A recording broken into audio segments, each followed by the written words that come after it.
আসসালামু আলাইকুম dear students, কি অবস্থা সবার? আশা করি সবাই খুব ভালো আছো এবং সুস্থ আছো। ওয়াও, ক্লাস শুরু হইতে না হইতেই 530 জন জয়েন দিয়ে ফেলছে। হ্যাঁ, আমি সবার নাম দেখতে পাচ্ছি। সবাইকে ওয়ালাইকুম আসসালাম, সবাইকে ওয়ালাইকুম আসসালাম। আমি আলহামদুলিল্লাহ ভালো আছি। হাহ, চতুর্থ ক্লাস মিস হয়ে গিয়েছে, কি করব? অবশ্যই ক্লাস করতে হবে। একটা ক্লাস মিস মানে একটা মিস, বাকিগুলো করতে হবে। বুঝলা?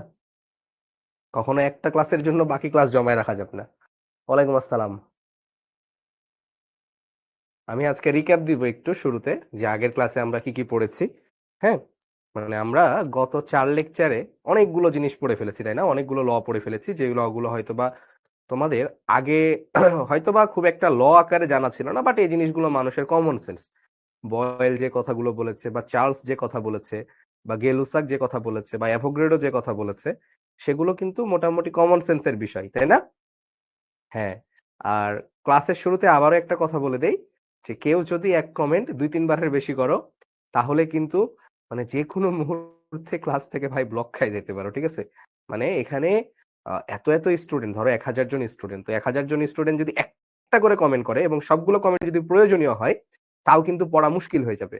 সো কেউ যদি এক কমেন্ট 10 বার করে, হ্যাঁ, বা কেউ তো 30-40 বার করে, মনে কর টাইপ করে ওই ধরে রেখে দেয়, ঠিক আছে?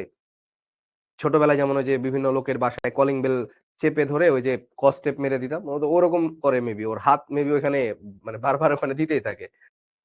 তো এই কাজ করা যাবে না, ঠিক আছে?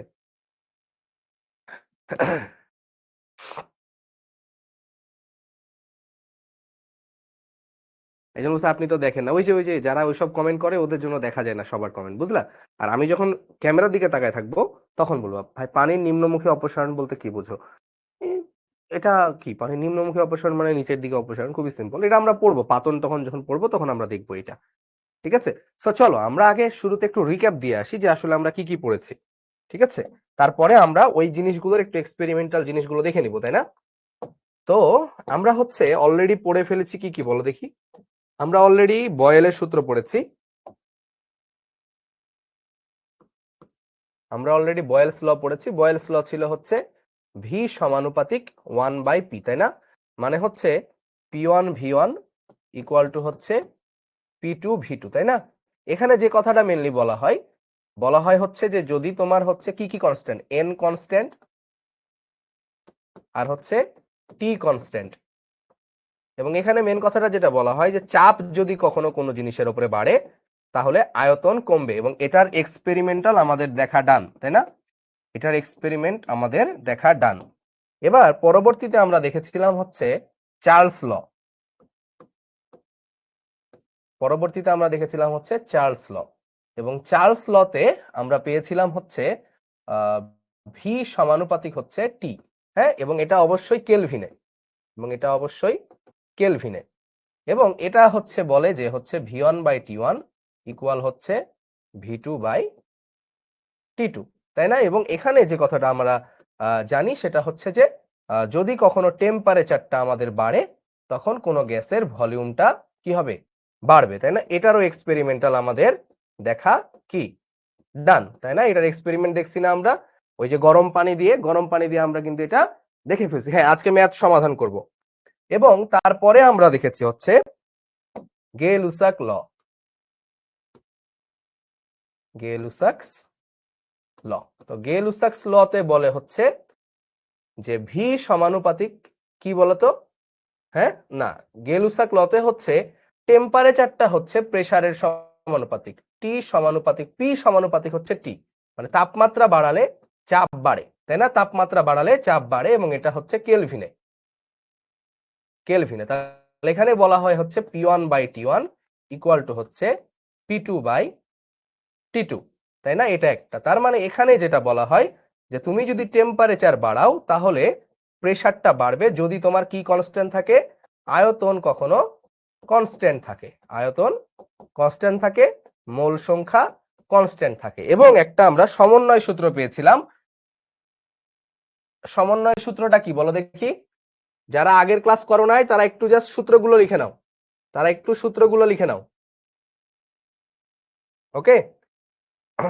এবং আমরা পেয়েছিলাম হচ্ছে অ্যাভোগাড্রো ল, অ্যাভোগ্রেডোজ ল। তো অ্যাভোগ্রেডোজ ল বলেছিল যে ভি সমানুপাতিক হচ্ছে এন, তাই না? মানে যদি কখনো মোল সংখ্যা বাড়ে, মোল সংখ্যা বাড়লে কি হবে?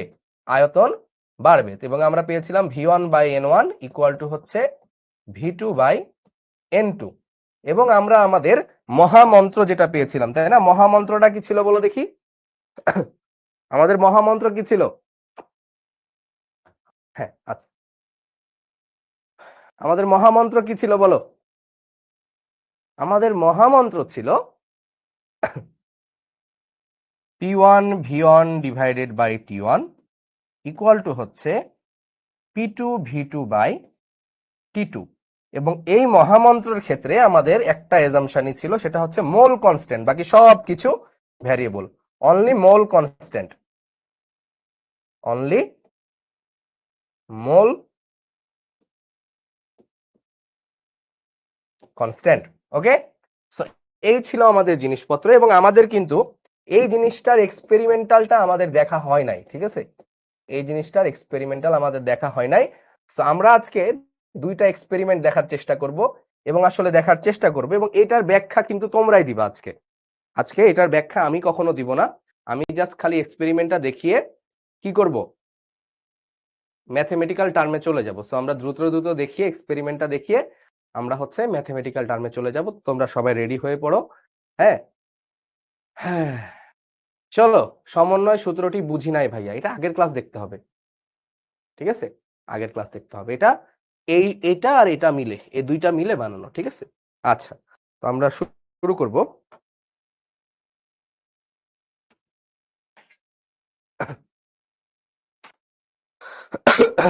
তো তোমরা সবাই রেডি হয়ে পড়ো, আমরা শুরু করব। তো আমরা মেনলি যে জিনিসটা করব সেটা হচ্ছে যে আহ, এটা তোমরা ডিসাইড করবা যে এটা চার্লস ল থেকে আসছে না গে-লুসাক ল থেকে আসছে, ঠিক আছে? কারণ হচ্ছে একটাতে হচ্ছে আয়তনের সাথে টেম্পারেচারের সম্পর্ক, আর একটা হচ্ছে প্রেসারের সাথে টেম্পারেচারের সম্পর্ক। এখন আমি যেটা দেখাবো সেটা আসলে কোনটার সাথে রিলেটেড সেটা তোমরা ঠিক করবা। আচ্ছা ভাই, চলেন আমরা যাই। আচ্ছা, আমার সামনে এখানে দেখতে পাচ্ছো, তো এটা আসলে রক্ত না, এটা কিন্তু মানে ফুড কালার দিয়ে করা, ঠিক আছে? মানে তোমরা আবার ভাবতে পারো যে কোথাও থেকে তন্ত্র মন্ত্র করার জন্য রক্ত নিয়ে আসছে নাকি, না, রক্ত আনা হয় না, ঠিক আছে? তো এর উপরে আমি একটা মোমবাতি বসাবো। তোমরা কেউ সিরিয়াস লেভেলের নিও না, মানে এটা আসলে কোনো অনেকে ভাবতে পারে যে আজকে মনে হয় সত্যি সত্যি তন্ত্র মন্ত্র হয়েই যাবে মনে হয়, ঠিক আছে? ঠিক আছে, আচ্ছা। তো আমরা যেটা করব, একটু মোমবাতিটা জ্বালাই ফেলি, ঠিক আছে? আজকে দুই চারটা জিনভূত হাজির হয়ে ছাড়বে মনে হয়। তো মোমবাতিটা আমরা একটু জ্বলতে দিব। হ্যাঁ, তার মানে হচ্ছে আমরা টেম্পারেচার বাড়াচ্ছি, ঠিক আছে? এই ব্ল্যাক ম্যাজিক না, ব্ল্যাক ম্যাজিক না, হাই হাই, ছি ছি ছি, আস্তাগফিরুল্লাহ। হ্যাঁ, আচ্ছা, তাহলে আমরা এটা দিলাম একটু জ্বলুক। এবং আমাদের কাছে এটার নাম হচ্ছে কনিক্যাল ফ্লাক্স। এবং এটার দেখো এই চার সাইড কিন্তু বন্ধ, ঠিক আছে? তো এটা আমরা নিব এবং এটা দিয়ে এটা ঢেকে দেওয়ার চেষ্টা করব, ঠিক আছে? তো চলো আমরা একটু ঢেকে দিয়ে দেখি যে আসলে হয় কি।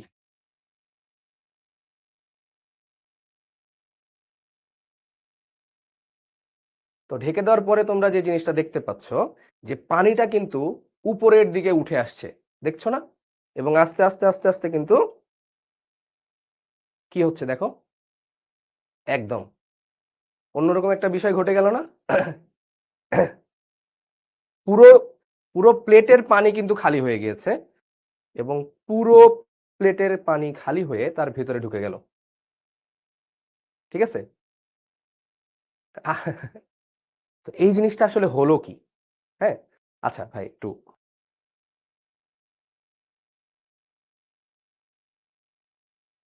তো এখানে এই জিনিসটা হলো কি? হ্যাঁ, তোমরা এটা বলবা যে এটা কি আসলে টেম্পারেচার আমি দিলাম এবং টেম্পারেচারের কারণে চাপ বাড়লো, নাকি আয়তনের কোনো কিছু হলো? সেটা তোমরা বুঝতেই পারছো যে এখানে আসলে যেটা হয়েছে, টেম্পারেচারটা যখন ভিতরে বেড়েছে, চাপটা বেড়েছে, এবং চাপটা বাড়ার কারণে এটা ভিতর থেকে পানিটা টেনে নিয়েছে, তাই না? তো এটা কিন্তু বোঝা তোমাদের জন্য খুব ইজি ছিল, এবং বিষয়টা খুব মজার না? দেখো, এখানে একটু আমরা দেখি আবারও, যে মানে পুরো এখানে যতটুকু পানি ছিল পুরো পানিটাই নাই হয়ে গিয়েছে। হ্যাঁ, এজন্যই আমি একটা বড় জিনিস নিয়েছি, এবং এটা নিলে কিন্তু হতো না। মানে তোমরা যদি এরকম কোনো কিছু নিয়ে ট্রাই করো তাহলে হবে না, কারণ দেখো এটার এই মাথাটা ফাঁকা আছে, তার মানে এখান দিয়ে কিন্তু বাইরে থেকে গ্যাসের মোল সংখ্যা ঢুকে যাইতে পারবে। আমরা যদি গে-লুসাকের ল দেখি, আমাদের গ্যাসের মোল নাম্বারটা কিন্তু কি হইতে হবে, সমান হইতে হবে। এই যে এখানে বলা আছে দেখো, মানে যে কোনো ল, এই যে এন কনস্ট্যান্ট, তুমি যদি এরকম ফাঁকা কিছু নাও তাহলে এই ফাঁকা জায়গা দিয়ে গ্যাসের মোল ঢুকে যাবে, তখন কিন্তু এক্সপেরিমেন্টটা হবে না। বুঝতে পারছো? তো এই জন্যই আমি এমন কিছু নিব যেটার চারপাশ হচ্ছে সুন্দর মতো সিল্ড, ঠিক আছে, একই রাউন্ডেড ভাবে থাকবে। তো ঠিক আছে, তাহলে এটা আমরা একটা এক্সপেরিমেন্ট দেখে ফেললাম। আহ এটা যদি আবার এখানে স্টে করে ছাড়ি। ওকে, সো আমরা এখান থেকে আরেকটা এক্সপেরিমেন্ট দেখব। আমরা পানিগুলো বের করে ফেললাম এবং এটা দেখো, খেয়াল রাখবা একটু, যে ধরো এর উপরে যদি আমি এই বেলুনটা রাখি, এই বেলুনটা কিন্তু ঢুকে যাচ্ছে না, ঠিক আছে। আমি এখন হাত না লাগাই কি এর ভিতর দিয়ে বেলুনটা ঢুকাইতে পারবো? সো আই গেস আমরা পারবো এটা করতে। তো আমরা চলো এটা একটু ট্রাই করে দেখি যে আমরা এই বেলুনের গায়ে হাত না লাগিয়েই পারি কিনা, ঠিক আছে। তো আমি প্রথমে যে কাজটা করব সেটা হচ্ছে যে একটা পেপার নিব এবং এই পেপারটাই একটু আগুন জ্বালাই দিব, ঠিক আছে। পেপারটা একটু আগুন জ্বালাই দিব। এটা একটু মানে করাটা টাফ, মানে কয়েকবার প্র্যাকটিস করতে হইতে পারে তোমাদের, মানে যদি এটা তোমরা করতে যাও, কারণ অনেক সময় আগুন ভালো মতো লাগতে চায় না, ঠিক আছে। এই যে ধরো আগুন দেওয়ার সাথে সাথে নিভে যায়, কারণ হচ্ছে ভিতরে ইয়া আছে, তো মানে পানি আছে। তো পানি না থাকলে এটা ধরো আগুন সহজেই জ্বলে যাবে। চলো আমরা আগে একটু ভালো করে আগুনটা জ্বালাই, ঠিক আছে।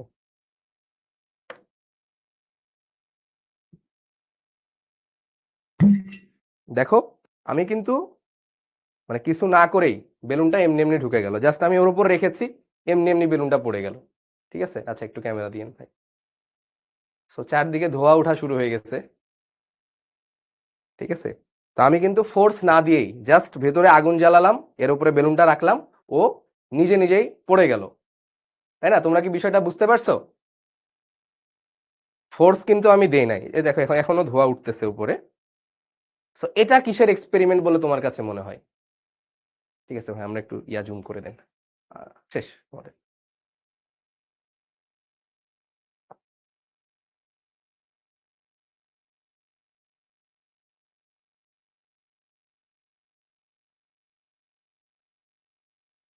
ভাই এগুলো করতে গিয়ে আগুন লেগে গেলে তা তো লাগতেই পারে, একটু রিস্ক তো থাকেই যে কোনো জিনিসে, তাই না?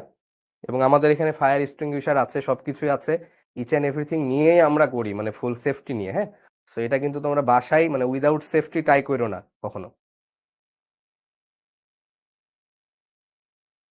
ক্লিয়ার তাহলে?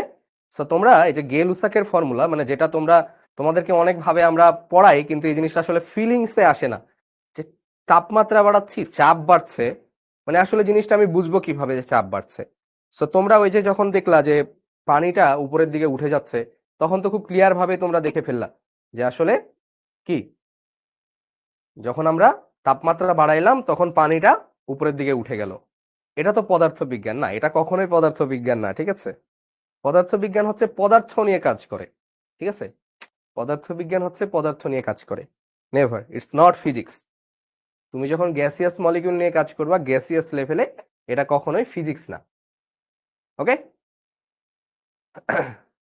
তো ঠিক আছে, তাহলে তোমাদের সবকিছু ক্লিয়ার এই দুইটা এক্সপেরিমেন্টের? বলো, তোমরা যদি ক্লিয়ার বলো তাহলে আমরা হচ্ছে এক্সপেরিমেন্টাল সব কিছু বাদ দিয়ে আমরা এখন হচ্ছে ম্যাথের দিকে আগাবো।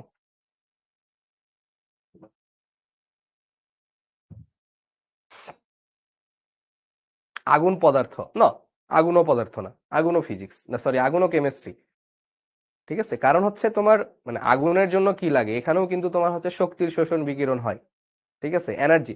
তুমি এনার্জি টার্মটা তো সবকিছুতে থাকে, তাই না? এনার্জি টার্মটা সবকিছুতেই থাকে।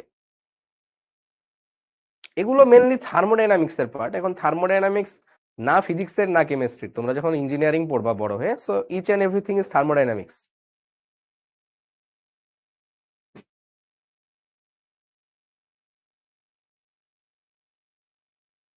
ওকে, সো তোমরা এই এক্সপেরিমেন্ট গুলো আহ সুন্দর মতো পোস্ট টোস্ট করে ফেলবা, শিখবো জিতবোতে কি কি শিখলা না শিখলা, এবং যদি পারো তাহলে নিজেরাও করে দিয়ে দিবা, এবং আমরা এটার জন্য ভালো একটা প্রাইজ রাখবো। এবং অলরেডি যারা যারা আপলোড করেছো তাদেরটা আমি আমার আইডিতে সেন্ড করে রেখেছি। হ্যাঁ, কারা কারা কিরকম করেছো সবগুলো আমি দেখে রেখেছি। ওকে, তো চলো আমরা তাহলে এই যে সবকিছু দেখেছি এই দিয়ে আমরা এখন ম্যাথমেটিক্স শুরু করব। আমাদের ইচ অ্যান্ড এভরি জিনিসের এক্সপেরিমেন্ট ডান। আর অ্যাভোগাড্রো ল এটা যদি আমি এক্সপেরিমেন্টাল, মানে এটা হচ্ছে একটা হাইপোথিসিস। কালকে আমি বলেছিলাম যে দিস ইজ নট আ ল, এটা কিন্তু ল না, এটা হচ্ছে হাইপোথিসিস। এটা হচ্ছে হাইপোথিসিস। হাইপোথিসিস কি? হাইপোথিসিস হচ্ছে একটা অনুমান টাইপের, ঠিক আছে? হাইপোথিসিস হচ্ছে একটা অনুমান টাইপের, মানে হুট করে একটা বলে ফেলা যেটা, বাট অনুমানটা আবার র্যান্ডম বললে হবে না। তুমি এমন একটা অনুমান করবা যেটা দিয়ে সবকিছু মিলে যায়, যেটা দিয়ে ইচ অ্যান্ড এভরিথিং মিলে যায়, এটা হচ্ছে হাইপোথিসিস। সাইদা বলছে এতক্ষণ কি বুঝাইছেন? এতক্ষণ আমরা জাদু মন্ত্র সবকিছু দেখে ফেলছি, ঠিক আছে? যারা দেরি করে আসছো তারা জাদুতন্ত্র মিস করে ফেলছো। ওকে, তাহলে আমরা এখন এগুলো নিয়ে ম্যাথ দেখবো, ঠিক আছে? তাহলে আজকে আমরা কি কি পড়বো? আজকে আমরা পড়বো হচ্ছে সমন্বয় সূত্র সংক্রান্ত গাণিতিক সমস্যা, অ্যাভোগাড্রো সূত্র সংক্রান্ত গাণিতিক সমস্যা, এবং আমরা চলে যাব হচ্ছে আদর্শ গ্যাসে, ঠিক আছে? আমাদের টোটাল 14টা ক্লাস হবে, টোটাল 14 ক্লাস। 14 ক্লাস, লাস্টের 3টা ক্লাসে আমরা সিকিউ করি, সিকিউ এর জন্য একটা ডেডিকেটেড ক্লাস, এমসিকিউ এর জন্য একটা ডেডিকেটেড ক্লাস তোমরা জানো, এবং আমাদের অ্যাডভান্স একটা ডেডিকেটেড ক্লাস থাকে, অ্যাডভান্স প্রবলেমের একটা ডেডিকেটেড ক্লাস থাকে। সো সিকিউ এমসিকিউ অ্যাডভান্স এই নিয়ে তোমরা কোনো প্যারাই নিবা না, কোনো টেনশনও নিবা না, ঠিক আছে? 14টা ক্লাসের মধ্যে ইচ অ্যান্ড এভরিথিং আমরা খুব সুন্দর মতো ক্লিয়ার করে দিব। ওকে, এবং আমি তোমাকে বারবার গ্যারেন্টি দিয়ে বলছি যে আমি তোমাকে এখানে যতগুলো এক্সপেরিমেন্টাল ভাবে, যতটুকু থিওরিটিক্যাল ভাবে, যতটুকু ম্যাথমেটিক্যাল ভাবে কেমিস্ট্রি পড়াবো, এটা তুমি বাংলাদেশের কোনো জায়গায় পাবা না। এটা আমি তোমাকে ওপেনলি বলছি, ঠিক আছে? নেভার, তুমি কোথাও পাবো না, আপাতত পাচ্ছ না, ঠিক আছে? ইন ফিউচারে হইতেই পারে। হ্যাঁ, অবশেষে মানে দিন শেষে যারা পড়ায় তারা সবাই আমরাই ভাই ব্রাদার্স, ঠিক আছে? ওকে, চলো। হ্যাঁ, এটা পড়লে, এটা ভালো মতো পড়লে তোমাদের ফিজিক্সের ইয়া কমপ্লিট হয়ে যায়, ঠিক আছে? চলো এই ম্যাথটা আগে করি, একটা সহজ ম্যাথ দিয়ে করি, সহজ ম্যাথ দিয়ে করি। চলো দেখো ভালো করে, যে কোনো ম্যাথ অ্যাপ্রোচের আগে তুমি সুন্দর মতো আগে ডাটা রিড করবা। কি বললাম? যে কোনো ম্যাথ করার আগে ডাটা রিড করতে হবে, ডাটাটা সুন্দর করে রিড করবা, ঠিক আছে? চলো তো আমি আগে পড়ি ডাটাগুলো। বলছে 25 ডিগ্রি তাপমাত্রায় এত এটিএম চাপে একটি বেলুনের ধারণ ক্ষমতা এত লিটার। তার মানে দেখো এটা তোমার একটা ইনিশিয়াল কেস বলে দিয়েছে, এটা মনে করো তোমার T1, এটা একটা চাপ বলে দিয়েছে, এটা মনে করো P1, ঠিক আছে? এটা T1, এটা P1, এবং এই জিনিসটা হচ্ছে V1। সুন্দর মতো তুমি নোট করে ফেললা। তাপমাত্রাটা যদি 15 ডিগ্রি সেলসিয়াস হয়, মানে এটা হচ্ছে T2 তাপমাত্রা এবং এত এটিএম চাপে, তাহলে এটা হচ্ছে P2, এত এটিএম চাপে বেলুনের ধারণ ক্ষমতার কি পরিবর্তন হবে, মানে V2 কত হবে? দেখো এখানে কিন্তু তাপমাত্রাটা চেঞ্জ হয়েছে, 25 ছিল 15 হয়েছে, চাপ ছিল 0.987 হয়ে গিয়েছে 0.93। তার মানে দেখো এখানে চাপটাও চেঞ্জ হয়েছে, সাথে সাথে তাপমাত্রাটাও চেঞ্জ হয়েছে। তার মানে এটা কিন্তু শুধু বয়েলের সূত্র দিয়ে করা যাবে না, এটা শুধু চার্লসের সূত্র দিয়ে করা যাবে না, কারণ এখানে তাপমাত্রাটাও চেঞ্জ হচ্ছে, চাপটাও চেঞ্জ হচ্ছে। তাহলে এখানে কোন সূত্র অ্যাপ্লাই করব বলো দেখি? আমরা এখানে আমাদের মহামন্ত্র অ্যাপ্লাই করব, ঠিক আছে? আমরা এখানে মহামন্ত্র অ্যাপ্লাই করব, ঠিক আছে? সো আমার, হ্যাঁ একজন বলছে আমি ডাটা ধরতে পারি না, সো ডাটা ধরতে হবে। এত তাপমাত্রায় এত এটিএম চাপে একটি বেলুনের ধারণ ক্ষমতা এত, T1 P1 V1, এত তাপমাত্রায় মানে T2, এত চাপে মানে P2, বেলুনের ধারণ ক্ষমতা কি পরিবর্তন হবে, মানে V2 কত হবে, ঠিক আছে? তাহলে আমরা একটু ডাটাগুলো সুন্দর মতো একটা সাইডে লিখে ফেলবো। কেউ চাইলে নাও লিখতে পারো, বাট যারা দুর্বল তারা একটু ভালো করে লিখে ফেলবো আগে। যে T1 কত? T1 হচ্ছে 25 ডিগ্রি সেলসিয়াস, মানে কত? এটার সাথে 273 যোগ করো, 25 প্লাস 273, তার মানে হচ্ছে 298 কেলভিন। তাহলে আমরা কাজ করব কিন্তু কেলভিন নিয়ে। ওকে, তাহলে এটা হচ্ছে আমাদের T1। T2 কত ভাই? T2 হচ্ছে 15 ডিগ্রি সেলসিয়াস, 15 ডিগ্রি সেলসিয়াস মানে 15 প্লাস 273 কত হবে ভাই? এটা 288 কেলভিন। তার মানে আমরা কাজ করব হচ্ছে কেলভিনের তাপমাত্রা নিয়ে। আমাদের P1 কত? P1 হচ্ছে 0.987 ATM। P2 কত? P2 হচ্ছে কত বলতো? 0.93 ATM। 0.93 ATM। আমরা দুইটা একই এককে থাকলেই হবে, ঠিক আছে। V1 কত? V1 হচ্ছে 0.5 লিটার। V2 কত? তো তোমরা অলরেডি করে ফেলতে পারবা হয়তো যে V2 কত। সো তোমরা জাস্ট ফর্মুলাটা বসাও, ফর্মুলাটা বসাইলেই তোমাদের উত্তর মিলে যাবে। এবং তোমাদের বোর্ডে এরকম সহজ ম্যাথই দিবে, ঠিক আছে, কখনোই কঠিন ম্যাথ দিবে না, কখনোই কঠিন ম্যাথ দিবে না। তাহলে দেখো P1 V1 by T1 equal P2 V2 by T2। ওকে, তাহলে আমাদের দরকার V2। তাহলে V2 ইকুয়াল কি হবে দেখো, এই T2টা এই পাশে গুণ হবে, তাহলে P1 V1 T2, আর এই P2টা নিচে ভাগ হবে, তাহলে P2 T1। তাহলে বলো P1 কত? P1 হচ্ছে 0.987, 0.987, ওকে, ইন্টু V1 কত? 0.5। T2 কত? T2 হচ্ছে 288, ওকে, ডিভাইডেড বাই P2 কত? P2 হচ্ছে 0.93 ইন্টু T2 কত, সরি T1 কত? T1 হচ্ছে 298। তাহলে এটা বসাই দিলেই তুমি V2 পেয়ে যাবে। মানে কিচ্ছু না ভাই, জাস্ট তুমি খালি জাস্ট ফর্মুলা বসাচ্ছ, নাথিং এলস। দেখো জিনিসগুলো এতটা easy. 0.987 into 0.5 into 288 divided by 0.93 into 298, তাই না? 0.51, তাই না? 0.5128 লিটার, ঠিক আছে। তাহলে আমাদের V2 পেয়ে গেলাম আমরা এত লিটার। আসলে তোমার কাছে চেয়েছে কি পরিবর্তন হবে, তার মানে দেখো তোমার আগে ছিল 0.5 লিটার, এখন হয়েছে এত। তাহলে অতএব ধারণ ক্ষমতা বৃদ্ধি পাবে, ধারণ ক্ষমতা বৃদ্ধি পাবে কতটুকু বলতো? V2 minus V1। তাহলে কত হবে? 0.0128 লিটার, ঠিক আছে না? ক্লিয়ার? কারো কোনো প্রবলেম আছে বুঝতে? বলো, কারো কোনো প্রবলেম আছে বুঝতে?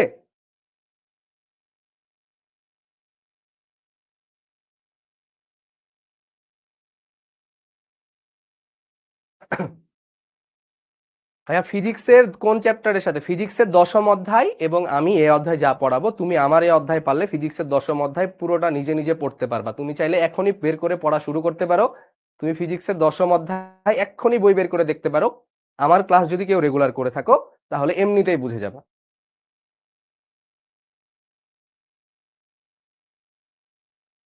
পিভি বনাম পি এর লেখচিত্র হয়, পিভি বনাম ভি এর লেখচিত্র হয় না কেন? অবশ্যই হবে। পিভি বনাম ভিও যা, পিভি বনাম পিও তা, দুইটাই কনস্ট্যান্ট।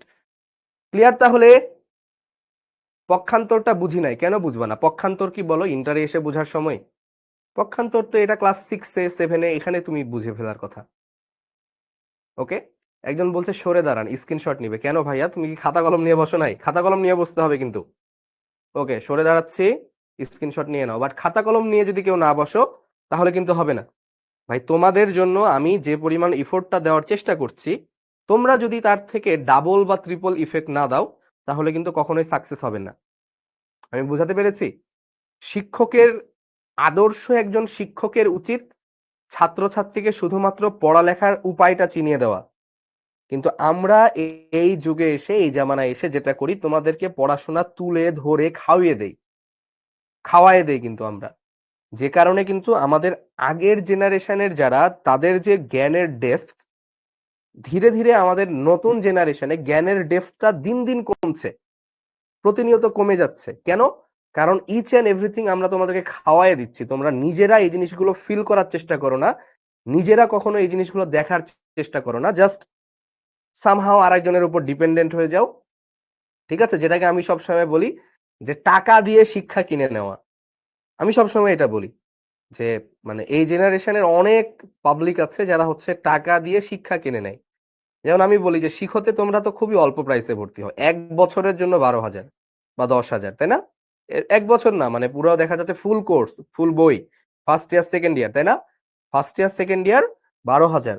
তুমি কি জানো যে ঢাকায় একদিনের টিউশন 6 থেকে 10,000 টাকাও হয়? মানে একদিন 1 ঘন্টা পড়াবে 10,000 টাকা, এটাও হয়। বুঝছো? একদিন 1 ঘন্টা 10,000। আর যারা আমরা বুয়েটিয়ান আছি, মানে বুয়েটিয়ানদের হচ্ছে 12 দিনে 12,000, এটা হচ্ছে নিম্নতম রেট। মানে 12 দিনে 12,000 টাকায় টিউশন পড়াই। বাট এমনও যারা আছে, মানে যারা হচ্ছে পার ডে 10,000 টাকা টিউশন করে, পার ডে 10,000। ঠিক আছে? আমি আমি তুমি যদি আমাকে বলে আমি ম্যাক্সিমাম কত করিয়েছি, আমি ম্যাক্সিমাম একদিনে 3 করিয়েছি। ঠিক আছে? বাট যখন আমার কাছে জিনিসটা খারাপ লাগা শুরু করে, আমি নিজেই ছেড়ে দিয়েছি। মানে লাইক আমি এখন আর এই জিনিসটা করাই না বাইরে। বুঝতে পারছো?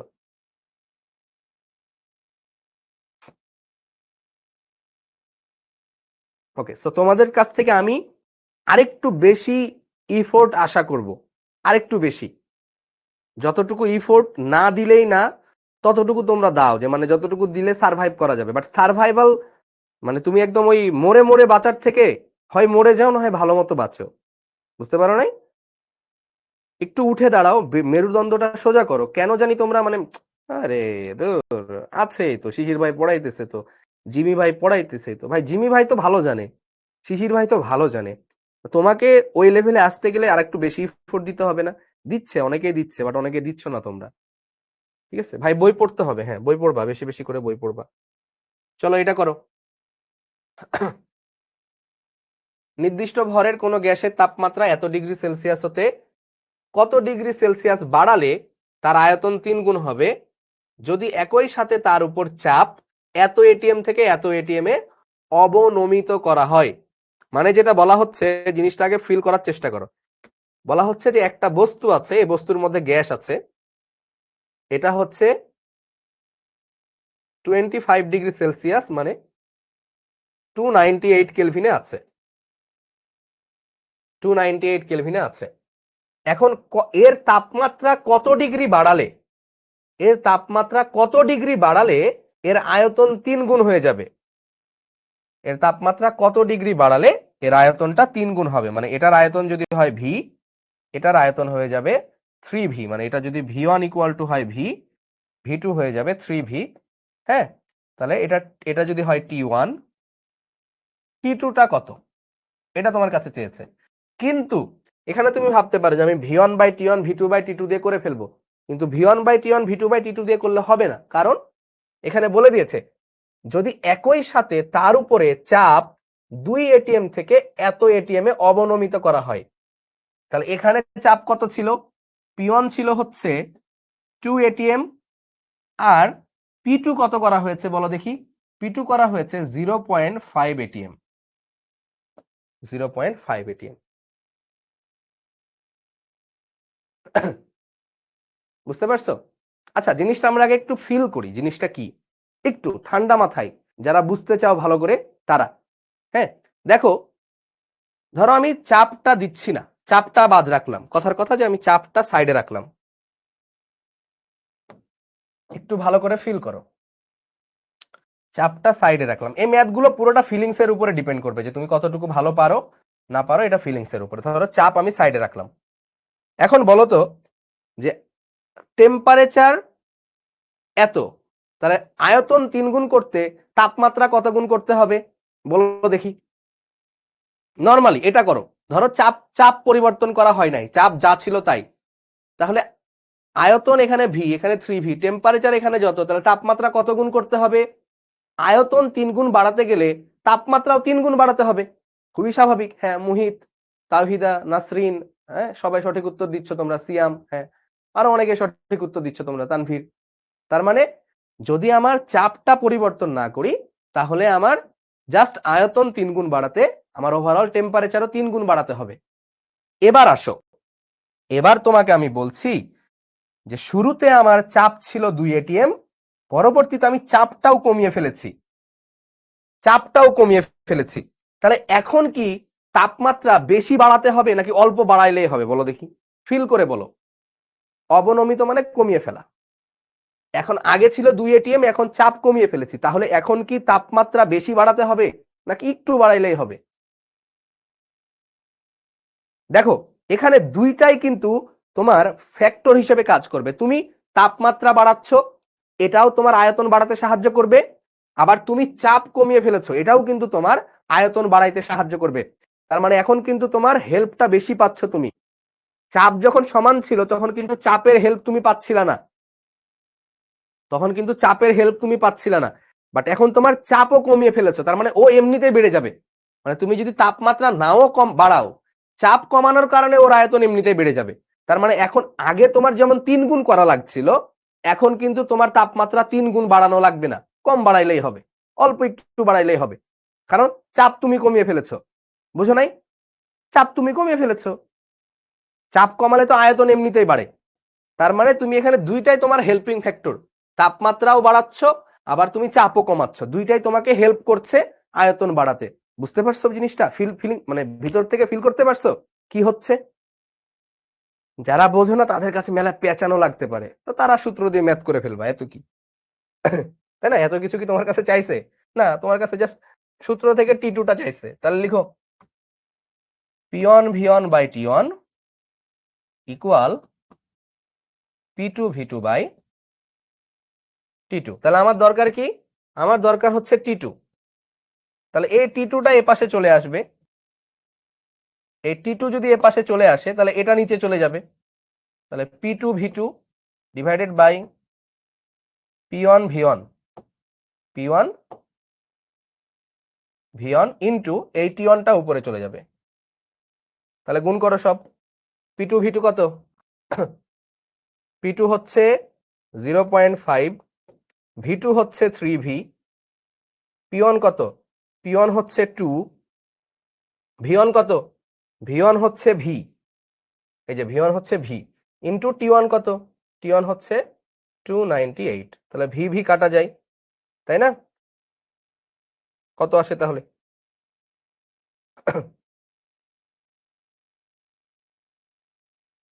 তাহলে 0.5 ইন্টু 3 ইন্টু 298 ডিভাইড বাই 2, তাহলে 223.5, 223.5 কেলভিন। মানে ব্যাপারটা এমন দাঁড়ালো এবার যে তোমার টেম্পারেচার উল্টা কমানো লাগতেছে। হ্যাঁ, কি হইলো ভাই? দেখো তো ব্যাপারটা, মানে ব্যাপারটা এমন হইলো যে এখন কিনা তোমার টেম্পারেচার কমানো লাগতেছে, না কি করা লাগতেছে?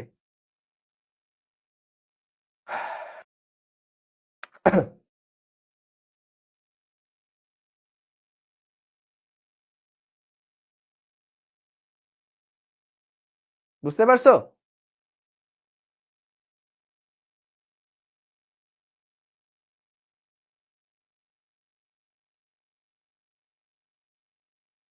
না, এত থেকে এততে অবনমিত করা হলো, এতটুকু অবনমিত করা বলে নাই, বলছে এত থেকে এত এ অবনমিত করা হলো, মানে 2 ATM ছিল ওইখান থেকে 0.5 এ নিয়ে যাওয়া হয়ে গিয়েছে।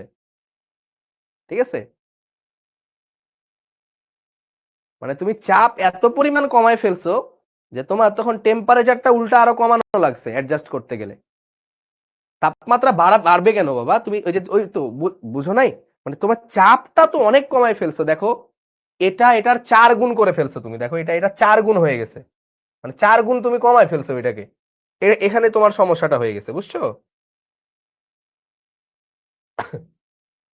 ক্লিয়ার? সবার মিলছে এটা? এই যে P1 V1 by T1, P2 V2 by T2। তাহলে আমার T2 দরকার, T2 এর পাশে চলে গেল, তাহলে P2 V2 divided by P1 V1, T1 টা গুণ হয়ে যাবে। P2 কত? P2 হচ্ছে 0.5, V1 কত? V1 হচ্ছে 3V, আয়তন কত করা হয়েছে? 3 গুণ। তারপরে P1 কত? P1 হচ্ছে 2 ATM, V1 এ হচ্ছে V, আর T1 হচ্ছে 298, কেটে গেল। ঠিক আছে, এই হচ্ছে 223 বাই 0.5 কেলভিন। আমি সেলসিয়াসে করব না, ইয়াতে লিখে দিব। ওকে, ক্লিয়ার। কেলভিন সেলসিয়াস একটা নিলেই হলো বাবা, নিলেই হলো। অবনমিত মানে হচ্ছে এখান থেকে কমিয়ে এখানে আনা হলো। ওকে, এটা পারবা? এত কেলভিন তাপমাত্রা এবং এত কিলো প্যাসকেল চাপে 1 মিটার ব্যাসার্ধের একটি বেলুনকে সমুদ্র পৃষ্ঠ থেকে ছেড়ে দেওয়া হলো। একটি নির্দিষ্ট উচ্চতায় বেলুনের ব্যাসার্ধ 3 মিটার হলো। ম্যাথটা ফিল করতে হবে, খুবই সুন্দর একটা ম্যাথ। এই ম্যাথটা করার পরে আমরা আরো সুন্দর একটা ম্যাথে যাব। স্যার সূত্রটা বুঝি নাই। বাবা রে, সূত্রটা আজকে পড়াই নাই রে বাবা, সূত্রটা আদিমকালে পড়ানো, আদিমকালে। হ্যাঁ, সব সময় কি কেলভিনে করব? সূত্রে বসানোর সময় সব সময় কেলভিনে বসাতে হবে ভাইয়া, আগের ক্লাসে বলেছি। হ্যাঁ, আচ্ছা, সূত্রে বসানোর সময় সব সময় কেলভিনে বসাবো। দেখো বলছে এত কেলভিন তাপমাত্রা এবং এত কিলো প্যাসকেল চাপে 1 মিটার ব্যাসার্ধের একটি বেলুনকে সমুদ্র পৃষ্ঠ থেকে ছেড়ে দেওয়া হলো। মনে করো তুমি হচ্ছে সমুদ্রতে ঘুরতে গেছো, ঠিক আছে, এই হচ্ছে তোমার সমুদ্র, ঢেউ খেলতেছে, ঠিক আছে, তুমি গেছো মনে করো মালদ্বীপে বেড়াতে, মালদ্বীপের সেই সমুদ্র, এবং এখান থেকে তুমি একটা বেলুন এই একটা বেলুনকে ছেড়ে দিছো, ঠিক আছে। তাহলে এই অবস্থায়, এই যে বেলুনকে এখানে তুমি রাখছো, এই অবস্থায় সমুদ্র পৃষ্ঠে কত তাপমাত্রা ছিল? বলো বলো বলো। তখন এর তাপমাত্রা হচ্ছে T1 কত? 298 কেলভিন। খুবই স্বাভাবিক যে এটা সি গ্রাউন্ড লেভেলে আছে, তার মানে 25°C তাপমাত্রা হবে। এত কিলো প্যাসকেল, তাহলে কিলো প্যাসকেলই রাখো, সমস্যা কি? P1 হচ্ছে 101.325 কিলো প্যাসকেল, এটাই রাখো, কোনো সমস্যা নাই, এটিএম নাই তো নাই। এত মিটার ব্যাসার্ধের একটি বেলুনকে সমুদ্র পৃষ্ঠ হতে ছেড়ে দেওয়া হলো, ঠিক আছে। আচ্ছা, হলো হলো তো হলো। এক কাজ করো, তুমি এক কাজ করো, বেলুনটা হচ্ছে কি গোলাকার বেলুন কিনা বলে দেয় না, এটা একটা মানে বড় গাধামি করছে, তো এটা একটু বলে দিতে হবে যে এখানে এত মিটার ব্যাসার্ধের গোলাকার বেলুন, ঠিক আছে, ব্যাসার্ধ বলে দিছে মানে আসলে গোলক আকার, ঠিক আছে, গোলক আকার, গোলক আকার, ওকে, গোলক আকৃতি মানে স্ফেরিক্যাল, স্ফেরিক্যাল। তাহলে বলো দেখি এর আয়তন কত হবে, V1 কত হবে? এই বাচ্চারা বলো, V1 হচ্ছে 4/3 পাই আর কিউব, মনে আছে? মনে আছে এটা? আয়তন 4/3 পাই আর কিউব, যদি গোলক আকার বেলুন হয়, গোল গোল গোল গোল্লা বেলুন।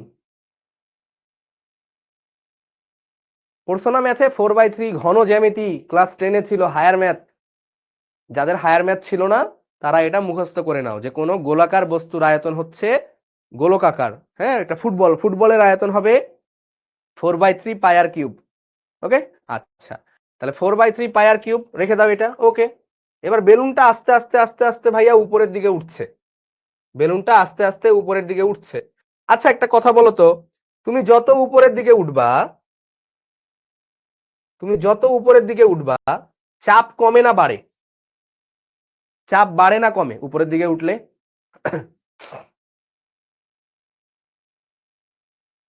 বলো, উপরের দিকে উঠলে চাপ বাড়ে না কমে? উপরের দিকে উঠলে চাপ কমে। এই কে বলছে বাড়ে? একদম। হেৎ, কি রে, বলে উপরের দিকে উঠলে চাপ বাড়ে, কি একটা অবস্থা।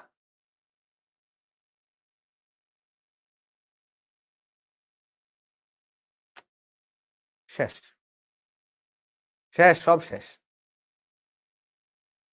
কি একটা অবস্থা।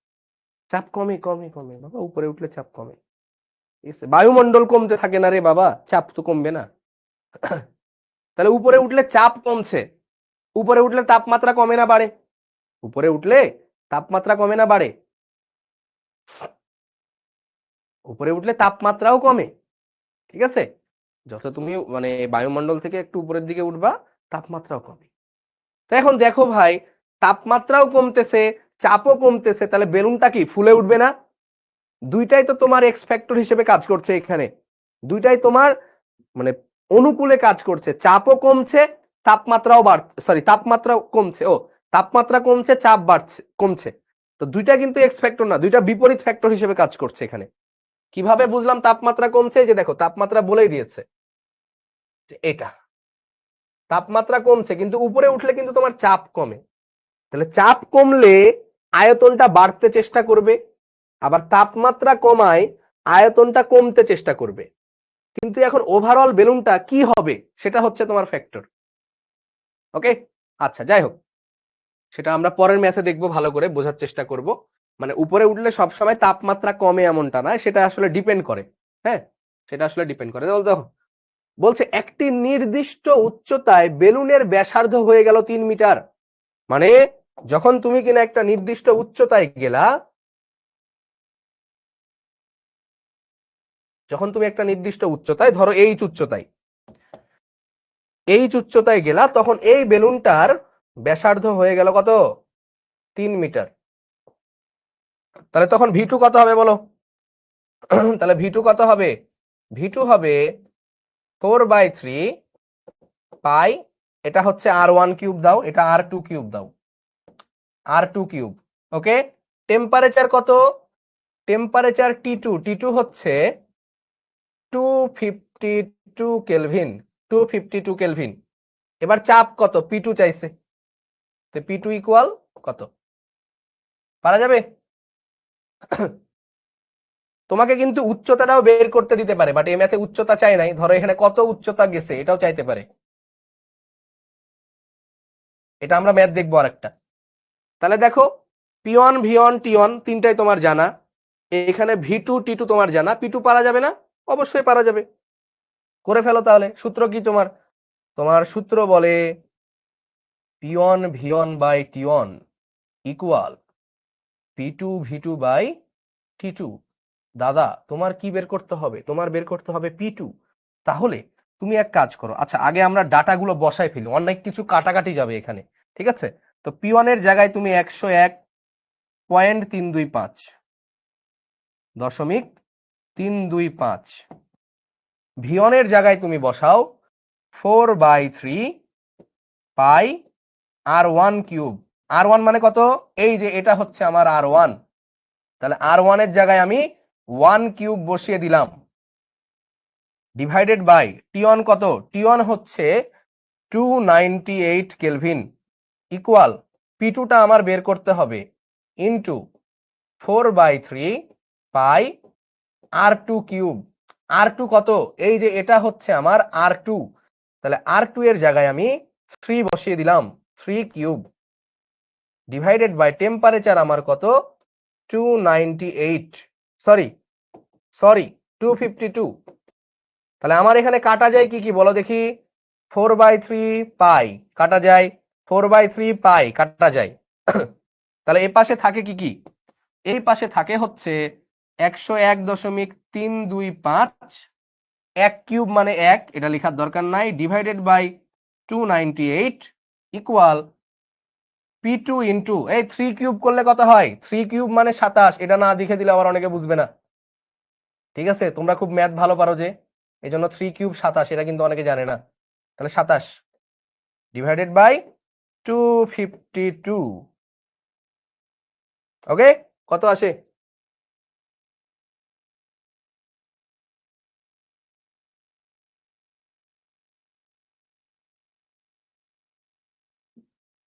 করে ফেলো।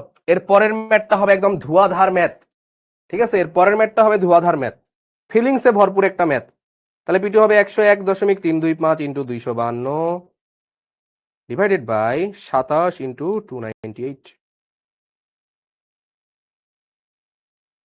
3.17। তাহলে P2 হচ্ছে 3.17 কিলো প্যাসকেল। এককটা আবার ঠিক মতো দিও, হ্যাঁ, কিলো প্যাসকেল। ওকে, ক্লিয়ার?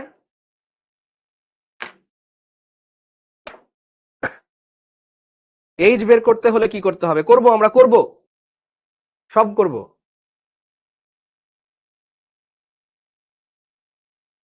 সব ইচ এন্ড এভরিথিং আমরা করে ফেলবো।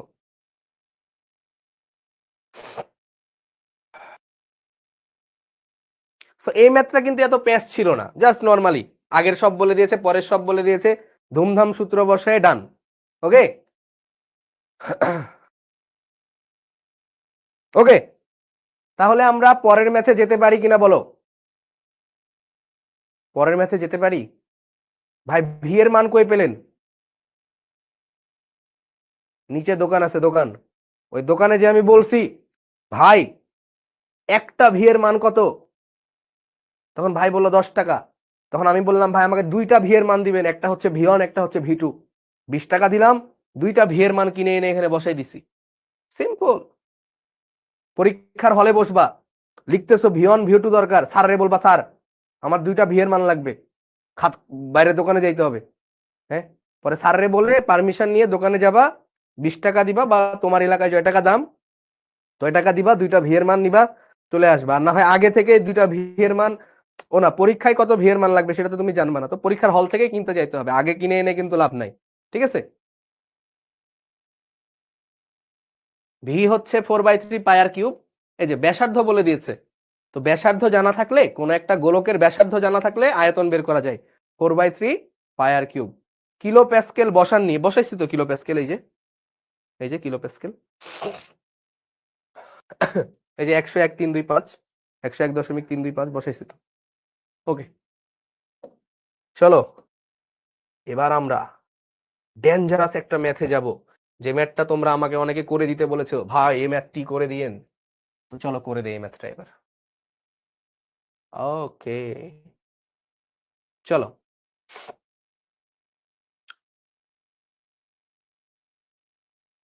উম না, এটা তো সেই ম্যাথটা না, আমি যে ম্যাথটা চাচ্ছিলাম এটা সেটা না। তো হইলো এটা? তো বইও না এখানে।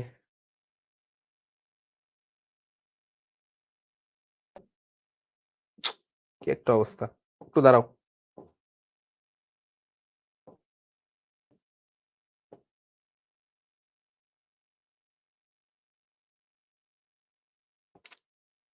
তো মনটা খারাপ হয়ে গেল। আচ্ছা যাই হোক, ওই ম্যাথটা আমি দেখি একটু ব্রেক দিয়ে পরে আমি বই এনে করাচ্ছি। আপাতত এটা করি তাহলে, চলো আপাতত এটা করি।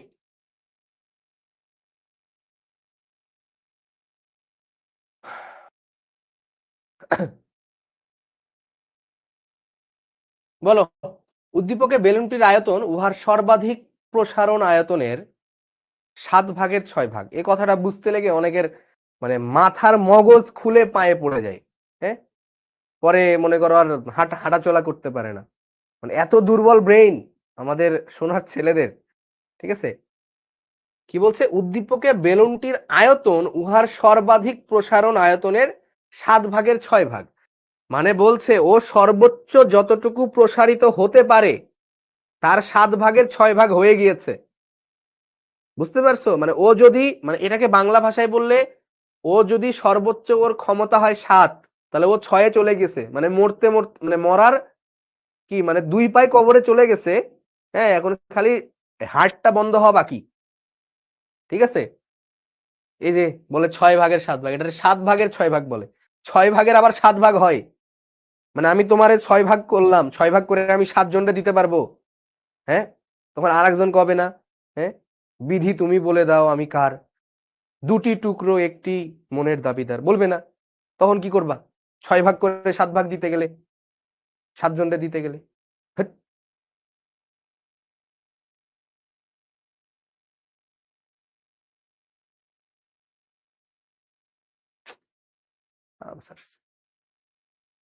তার মানে হচ্ছে ও ওর সর্বোচ্চ প্রসারণ ক্ষমতার কোথায় চলে গেছে, 7/6 হয়ে গেছে প্রসারিত। মানে আর একটুকু হইলেই ও একদম সর্বোচ্চ হয়ে যাবে, আর তার একটু হইলেই ধুম ফেটে যাবে। ঠিক আছে। হ্যাঁ, তাহলে দেখো বেলুনটার কথা বলেছে 25°C তাপমাত্রায় এত সেন্টিমিটার কিউব। তার মানে এই যে আয়তনটা, এই আয়তনটা, তাহলে ওর এখনকার আয়তন কত ভাই বলো তো? ওর এখনকার আয়তন হচ্ছে, লিখো লিখো লিখো, এভাবে বেলুনের মধ্যে লিখে দে। হ্যাঁ, ওর এখনকার আয়তন হচ্ছে ভি ইকুয়াল, এটাকে ধরলাম আমি V1, এটাকে ধরলাম V1, V1 কত, 1200 সেন্টিমিটার কিউব, তাই না? V1 হচ্ছে 1200 সেন্টিমিটার কিউব। এখন তোমাকে প্রশ্নে যে কথাটা বলেছে যে V1 হলো, V1 ইকুয়াল, প্রশ্নে কি বলেছে বলতো? প্রশ্নে বলেছে V1 ইকুয়াল ভি ম্যাক্স এর, মানে সর্বোচ্চ আয়তনের, ভি ম্যাক্স, ভি ম্যাক্স এর 7/6 এটুকু বোঝো, V1 ইকুয়াল Vmax এর এটা, এটা বুঝতে হবে তোমাকে। মেহের আফরিন, মায়ের দেওয়া হবে, মায়ের, ঠিক আছে, Vmax এর 7/6 ওকে। বুঝি নাই, বুঝি নাই, বলছে এই আয়তনটা, এই যে বেলুনের আয়তন, উহার সর্বাধিক প্রসারণ আয়তনের 7/6 তার মানে এই আয়তনটা সর্বোচ্চ আয়তনের এটা এত গুণ, এটাই জাস্ট এই কথাটাকে আমি এভাবে লিখেছি যে এই আয়তনটা উহার সর্বাধিক প্রসারণ আয়তনের 7/6। তো V1টা বলে দিয়েছে না, তাহলে Vmaxটা পাওয়া যাবে না, যে সর্বোচ্চ কতটুকু প্রসারিত হতে পারে এটা পাওয়া যাবে না, অবশ্যই পাওয়া যাবে। তাহলে Vmax কত হবে? আচ্ছা এটাকে আমি আবার এই এরটাকে, এর মানে কি, সেই ক্লাস 2 এ পড়ে আসছো, এর মানে গুণ, তাই না? এর মানে হচ্ছে গুণ, এটা ছোটবেলায় পড়ে আসছো, ইন্টু 6/7। তাহলে Vmax কত? Vmax হচ্ছে 7V1/6। তাহলে 7 ইন্টু V1 কত? 1200/6। তাহলে Vmax কত?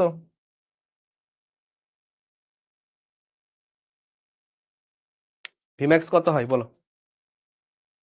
7 ইন্টু 1200/6, 1400।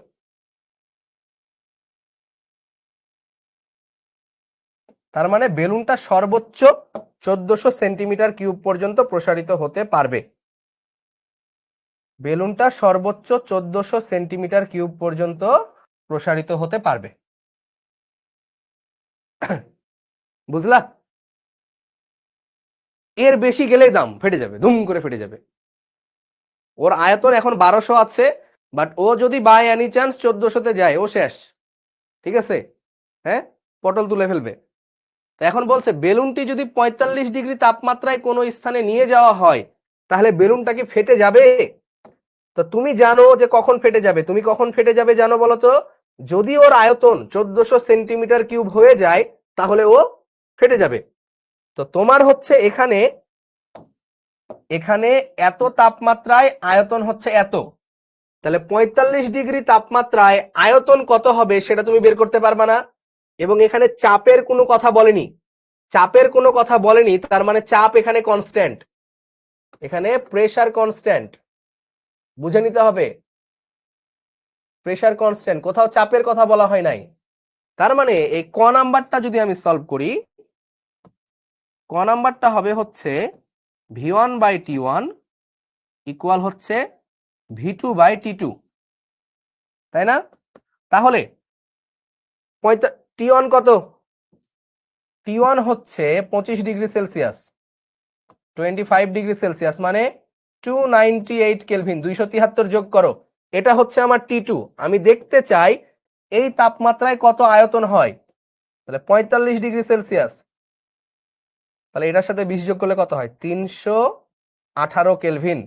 ওকে।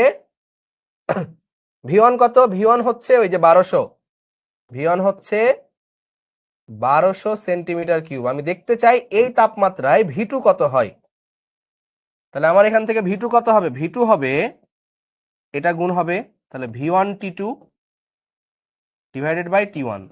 তাহলে V1 কত ভাই? V1 হচ্ছে 1200 ইন্টু T2 কত বলতো? 318/T1 কত? T1 হচ্ছে 298। তাহলে V2 কত আসে? তাহলে V2 আসে কত বলো? 1200 ইন্টু 318/298, 1280, তাহলে আসে 1280.53 সেন্টিমিটার কিউব। তার মানে এত ডিগ্রি তাপমাত্রায় তুমি যদি নিয়ে যাও তাহলে বেলুনের আয়তন দাঁড়াচ্ছে এত, তাহলে বেলুনটা কি ফাটবে নাকি ফাটবে না বলো দেখি? এটা তোমাকে বের করতে তো বলেছেই, তারপরে বলেছে বেলুনটা কি ফাটবে নাকি ফাটবে না। তোমার কি মনে হয় বেলুনটা কি ফাটবে বলো?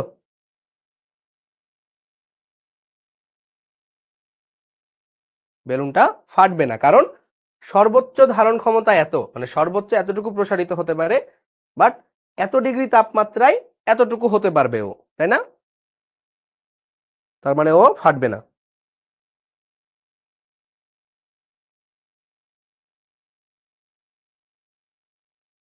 গুড।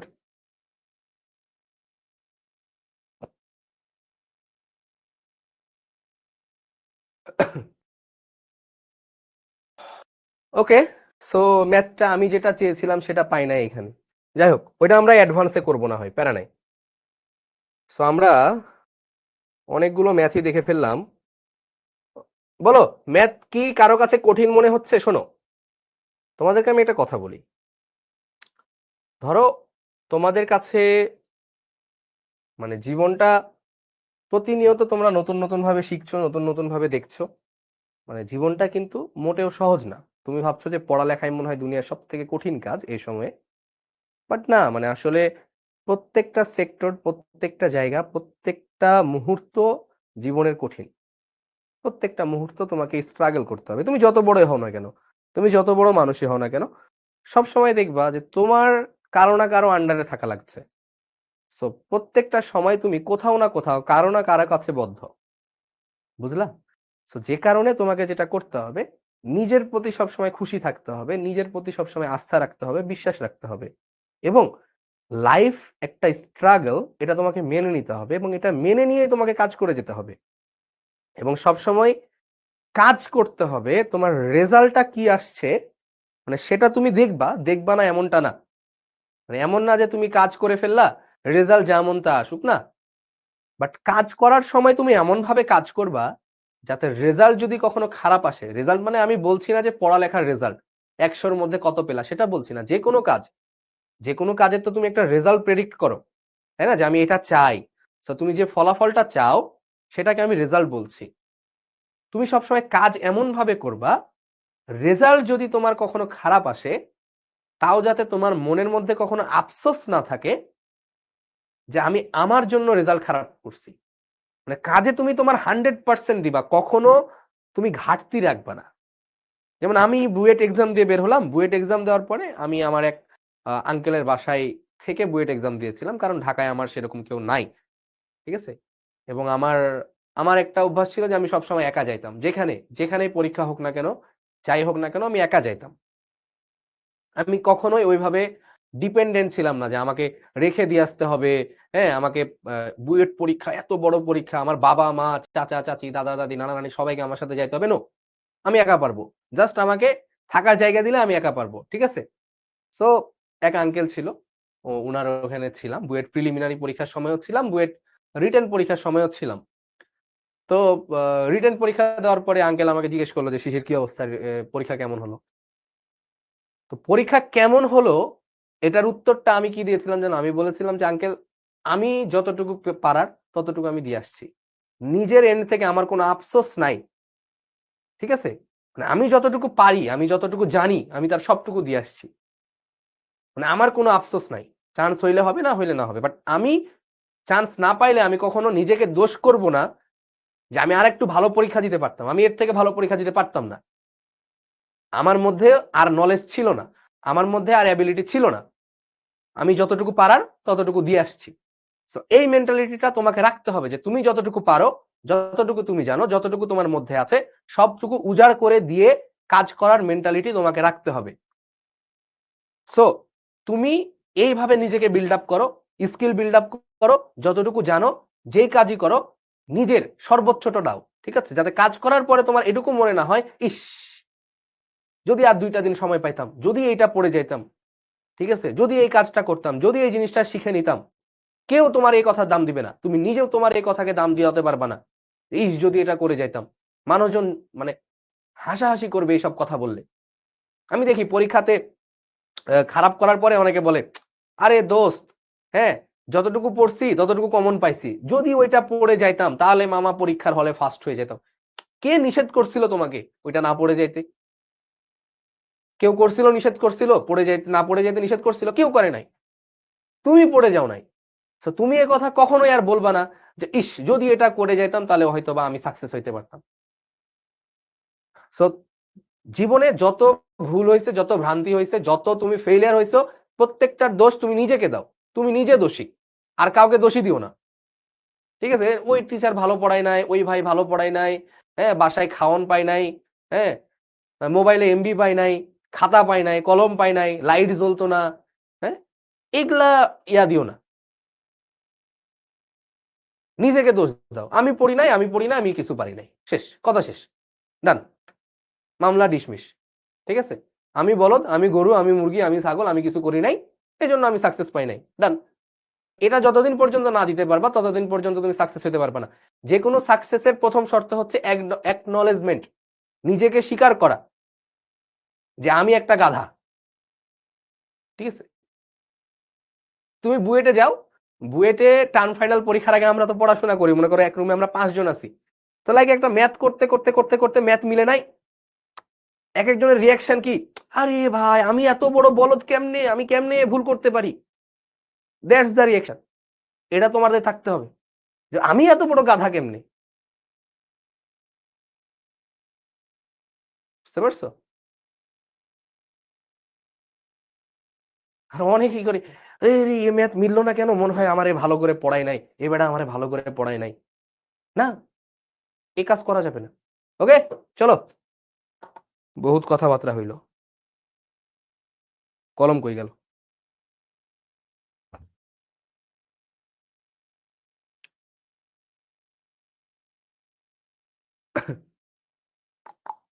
এই তো, চলো।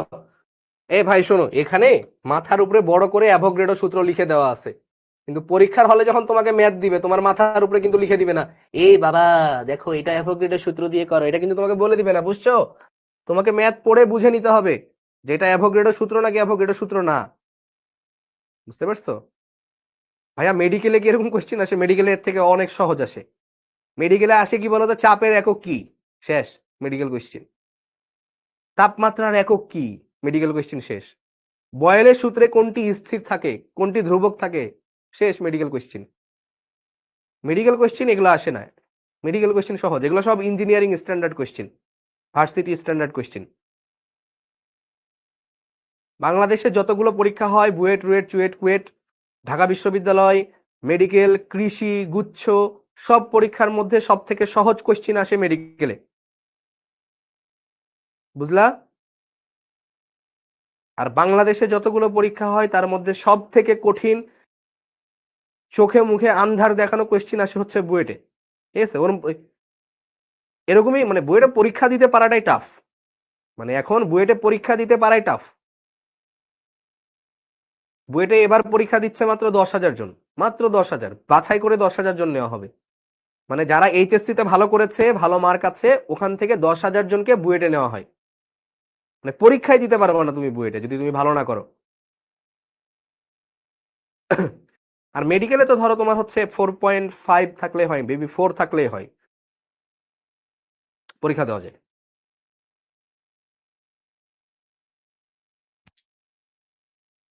বুঝলা?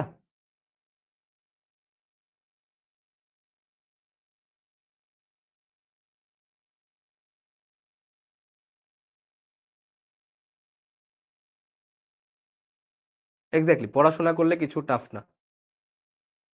একজন বলছে বাংলাদেশের শ্রেষ্ঠ শিক্ষার্থী হলো বুয়েটিয়ানরা, না না না না না, এ কথা না। শ্রেষ্ঠ শিক্ষার্থী বুয়েটিয়ান, এটা ভুল কথা। ইনস্টিটিউশন দিয়ে কখনো সেরা শিক্ষার্থী বলা যাবে না। বুয়েটিয়ান থেকেও ওই চোর বাটপার পয়দা হয়, ঠিক আছে, ডিএমসি থেকেও চোর বাটপার আসে, ঠিক আছে, ভালো মানুষ বের হয়। সো কোনো একটা ইনস্টিটিউশনের কোনো একটা ছাত্র বেস্ট এটা বলা যাবে না, মানুষ মানুষকে দিয়ে, মানে কাজ দিয়ে বিচার করতে হবে। আমি বলছি যে কোশ্চিনের কথা, বুয়েটের কোশ্চিনটা টাফ আসে, আর ঢাবির কোশ্চিন স্ট্যান্ডার্ড আসে, এবং মেডিকেলের কোশ্চিনটা তুলনামূলক সহজ আসে, এমসিকিউ হয়। হ্যাঁ, বলো এটা, পাশাপাশি দুটি সিলিন্ডারে একই তাপমাত্রা ও একই চাপের অঞ্চলে রাখা আছে, তো দুইটা সিলিন্ডার এঁকে ফেলো, কোশ্চিনের সাথে সাথে ভিজুয়ালাইজ করে এঁকে ফেলবা সবকিছু, বুঝলা? এটা একটা সিলিন্ডার, আধুনিক সিলিন্ডার, হ্যাঁ। মনে করো তুমি একটা সিলিন্ডার কোম্পানি দিয়েছো, তুমি এরকম সিলিন্ডার বানিয়েছো, ওকে, হইলো, নো টেনশন।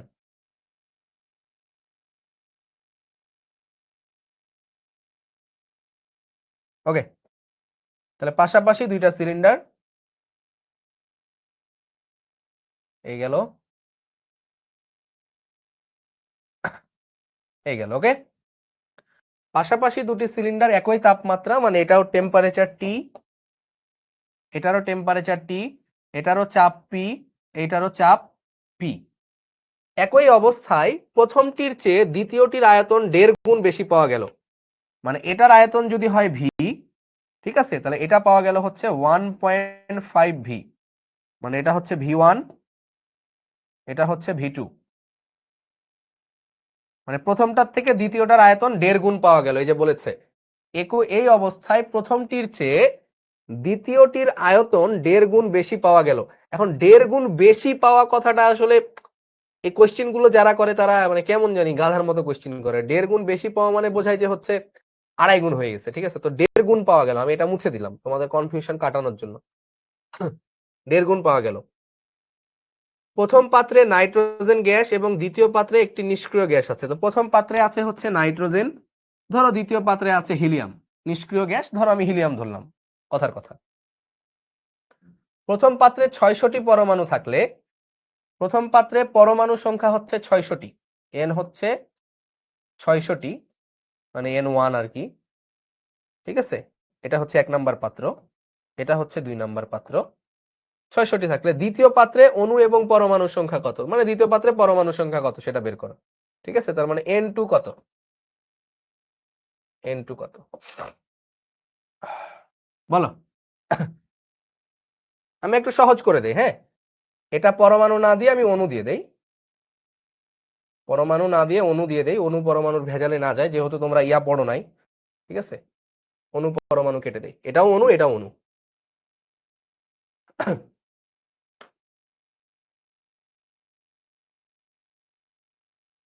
কোন সূত্র পড়বে এটা? টেম্পারেচার প্রেসার স্থির, তার মানে অ্যাভোগাড্রো সূত্র পড়বে, তাই না? টেম্পারেচার প্রেসার স্থির, তার মানে এটা অ্যাভোগাড্রো সূত্র পড়বে। তাহলে অ্যাভোগাড্রো সূত্র আমাদের কি বলে? অ্যাভোগাড্রো সূত্র আমাদেরকে বলে যে N1/V1 ইকুয়াল N2/V2। ওকে, তাহলে এক কাজ করি আমরা, N1 ডিভাইডেড বাই V1 মানে কত? V1 মানে হচ্ছে V, N2/V2 মানে কি? V2 মানে হচ্ছে 1.5V, 1.5V। তাহলে ভাই এই ভি কেটে গেল, তাহলে থাকে কি? তাহলে থাকে হচ্ছে N2 ইকুয়াল, এটা গুণ হয়ে যাবে 1.5 N1, 1.5 N1। ভি না আগে হবে ওই বাবা একই রে, এই গাধা। x/y ইকুয়াল a/b, এটা যদি লেখা যায় তাহলে y/x ইকুয়াল b/a। এটা যদি উল্টাই এটা উল্টে যাবে, দুটাই উল্টাই দিছি, ঠিক আছে। মানে তোমার যদি মনে করো এক হাত নিচে করে ফেলি, মানে উল্টাই ফেলি, তো তোমার তো মাথা নিচে যাবেই, কান টানলে মাথা আসবে, ওই রকম ব্যাপার আর কি। পুরোটা উল্টাই দিছি। V1/N1 V2/N2, তো আমি লিখছি N1/V1 N2/V2। তাহলে এন এর ফর্মুলা পড়ছো, মোল সংখ্যার ফর্মুলা, তোমরা ক্লাস 9-10 পড়ে আসছো না একটা ফর্মুলা, বিশ্ববিখ্যাত ফর্মুলা, মনে আছে? N ইকুয়াল W/M ইকুয়াল কি ছিল? N divided by 6.023 into 10⁻23 equal V divided by 22.4। পড়ে আসছিল না এই ফর্মুলাটা, মনে আছে? মোল সংখ্যা মানে W/M, N ডিভাইডেড বাই এত, পড়ে আসছিল এটা? না পড়ে আসলে লিখে ফেলো, W হচ্ছে ভর, N হচ্ছে অণু বা পরমাণু সংখ্যা, N হচ্ছে অণু বা পরমাণু সংখ্যা, ঠিক আছে। M হচ্ছে আণবিক ভর, আণবিক ভর, W হচ্ছে শুধু ভর। ওকে, হ্যাঁ পড়ে আসছো। তাহলে এখানে এক কাজ করো, N এর জায়গায় তুমি কি লিখবা? N এর জায়গায় এটা লিখতে পারো না? অবশ্যই পারো। তাহলে এখানে N2 এর জায়গায় কি লিখবা? N2 এর জায়গায় তুমি লিখো, N2 এর জায়গায় লিখো বড় N2 divided by 6.023 into 10⁻23 equal 1.5 n1 এর জায়গায় লিখো n1 ডিভাইডেড বাই 6.023 ইন্টু 10⁻23, কারণ মোল সংখ্যা মানে এটা n ডিভাইডেড বাই এত, তাহলে n2 মানে বড় n2 ডিভাইড বাই এত, n1 মানে বড় n1 ডিভাইড বাই এত, তাহলে এটা কেটে যায়, তার মানে n2 equal 1.5 n1, n2 equal 1.5 n1, তাহলে কত হবে বলো? 1.5 ইন্টু n1, তাহলে n2 ইকুয়াল 1.5 n1, 1.5 ইন্টু 600, তার মানে হচ্ছে 900টা, তাই না? তাহলে n2 ইকুয়াল 900। ক্লিয়ার?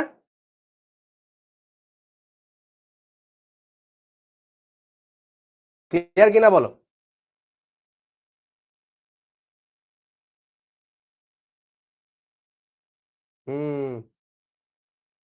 এই বলো বাচ্চা কাচ্চারা, ক্লিয়ার কিনা?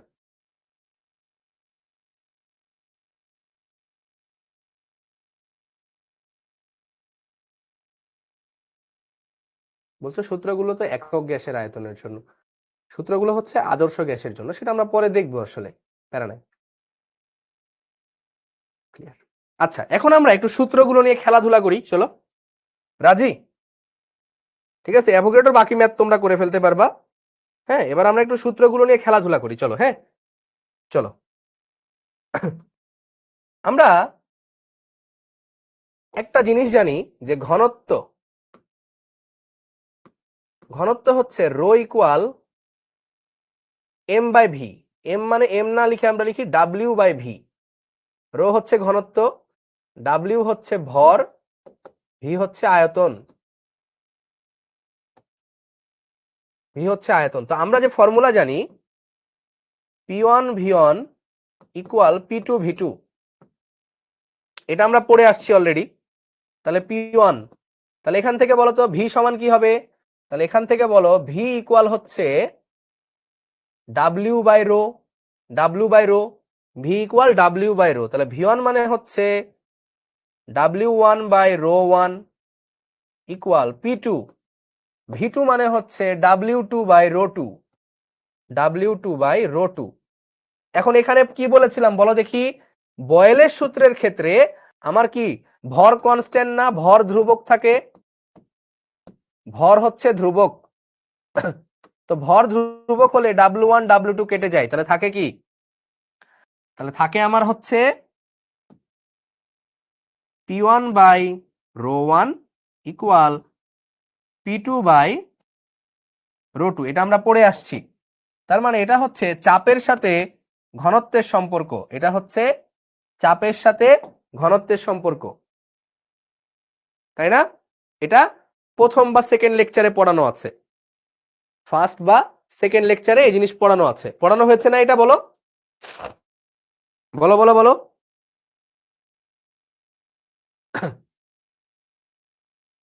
হ্যাঁ, এটা প্রথম বা সেকেন্ড লেকচারে পড়ানো হয়েছে তোমাদেরকে।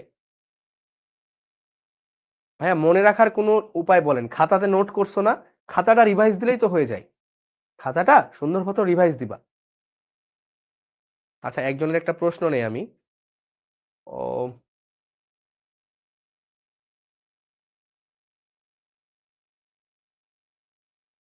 ইঞ্জিনিয়ার রিয়াদ বলছিল ভাইয়া টাকা দিলে সব জায়গায় অ্যাডমিট হওয়া যায়, বুয়েট তো কিছুই না। আমার চাচাতো ভাই এর কাছে 70 লাখ টাকা চাইছিল বুয়েটে, সে ভর্তি হয়নি, সে বর্তমানে ঢাবিতে।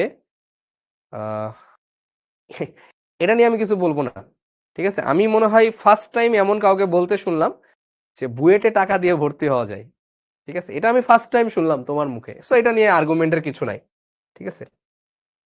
এটা বাংলাদেশে সবাই জানে কোথায় টাকা দিয়ে ভর্তি হওয়া যায় আর কোথায় যায় না, ঠিক আছে? বাংলাদেশে বিসিএস ফিল্ডে দুর্নীতি হতে পারে, তবে বুয়েট ভর্তি পরীক্ষায় এখন পর্যন্ত কখনো দুর্নীতির কোনো নামগন্ধ পাওয়া যায় না, বুঝলা? ওকে, ইগনোর। এবার আসো, আমরা চার্লসের সূত্র পড়ছি, তাই না? চার্লসের সূত্র পড়ছি আমরা, সেটা হচ্ছে কি V1 by T1 equal V2/T2, তাই না? আচ্ছা, তাহলে V1 মানে কি? এই যে আবারও আমি সেই কাজ করব। V1 মানে হচ্ছে W1 ডিভাইডেড বাই রো 1, ঠিক আছে, divide by T1। R V2 মানে কি? V2 মানে হচ্ছে W2 divided by rho 2 divided by T2।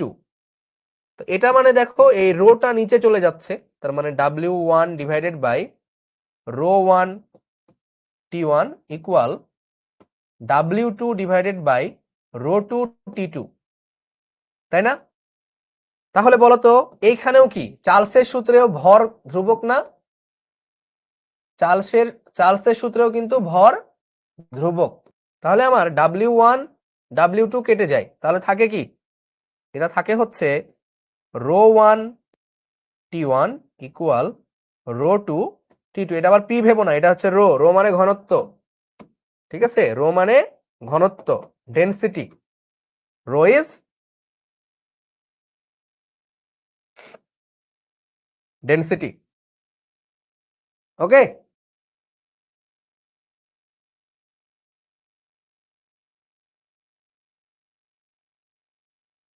ভাই আপনার এক লেখাটা দুইয়ের মতো দেখায়। হ্যাঁ, সামটাইমস এটা আমিও দেখছি, ঠিক ধরছো। এই যে এটা যেমন অনেক সময় দুইয়ের মতো দেখাচ্ছে, এটা ছোট জায়গায় তো এই জন্য এরকম মনে হচ্ছে। প্যারা নাই, চিল। তাহলে আমরা দেখো ঘনত্ব, এটা একটা সম্পর্ক, এটা একটা সম্পর্ক, এটা একটা সম্পর্ক। আমরা সবকিছু মনে রাখবো না, আমরা তো বেসিক গুলো জানলে সবকিছু বের করে নিয়ে আসতে পারি না, বলো?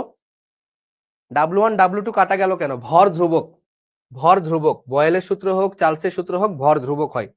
এক্সপেরিমেন্ট করে দেখালাম, কত কি করে দেখালাম যে আমরা বাইরে থেকে কোনো ভর দিচ্ছি না, বাতাস দিচ্ছি না, তাই না? মুশফিকা নূর, এগুলো কি করান? এগুলো হচ্ছে ABCD EFG, এই করাই। ছোটবেলায় নাকি তোমরা বাংলায় ইংরেজি পড়ো না, এই জন্য ইংরেজি শিখাইতেছে একটু, ঠিক আছে? আচ্ছা, তাহলে আরেকটা সূত্র আমরা কি পেয়েছি বলতো? আরেকটা সূত্র আমরা পেয়েছি হচ্ছে N1/V1, N1/V1 ইকুয়াল টু হচ্ছে N2/V2, ঠিক আছে? এখন এটার আসলে অনেকগুলো ফরম্যাট পাওয়া যায়, N1/V1 N2/V2, এটার অনেকগুলো ফরম্যাট পাওয়া যায়। চলো আমরা লিখি।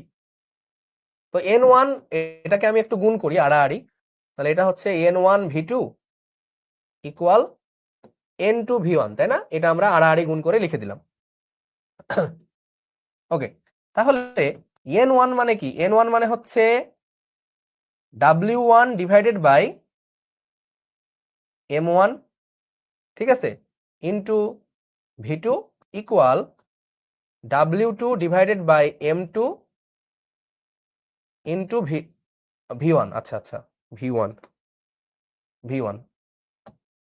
আচ্ছা বলো, এখানে কি W1 W2 কাটা যাবে নাকি যাবে না?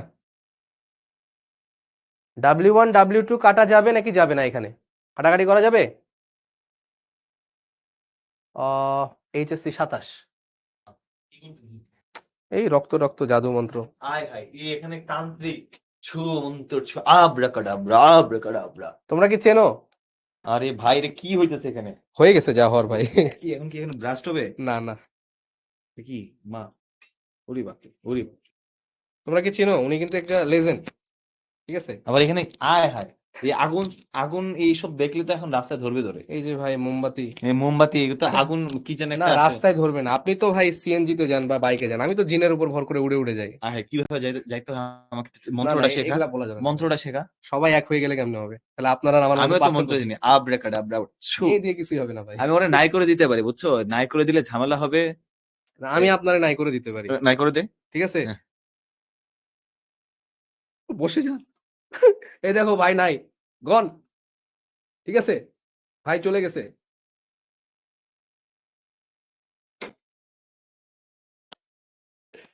ভাই গন। ওকে, চলো। আরে কিছু না, বসাই দিছি।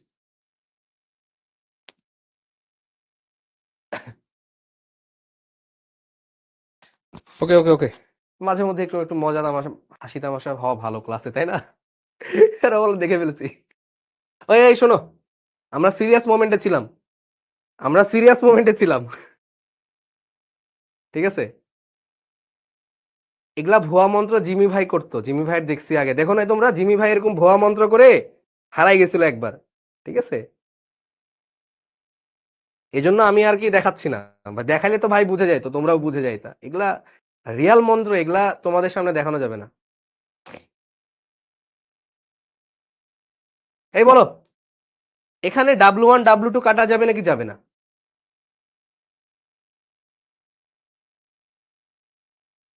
কারণ এই ফর্মুলাতে, অ্যাভোগাড্রো ফর্মুলাতে আমার জিনিসটাই ডিপেন্ডেন্ট করে হচ্ছে মোল সংখ্যার উপরে। এখানে কিন্তু কাটা যাবে না, এখানে কিন্তু কাটা যাবে না, ঠিক আছে। সো এখানে কিন্তু আমার এই ফর্মুলা এইটাই থাকবে, ঠিক আছে। আমার এই ফর্মুলা এটাই থাকবে। এখানে এম কি? এম হচ্ছে আণবিক ভর, এম হচ্ছে আণবিক ভর, ওকে। আচ্ছা, এখান থেকে আরেকটা ফর্মুলা লিখতে পারি আমি।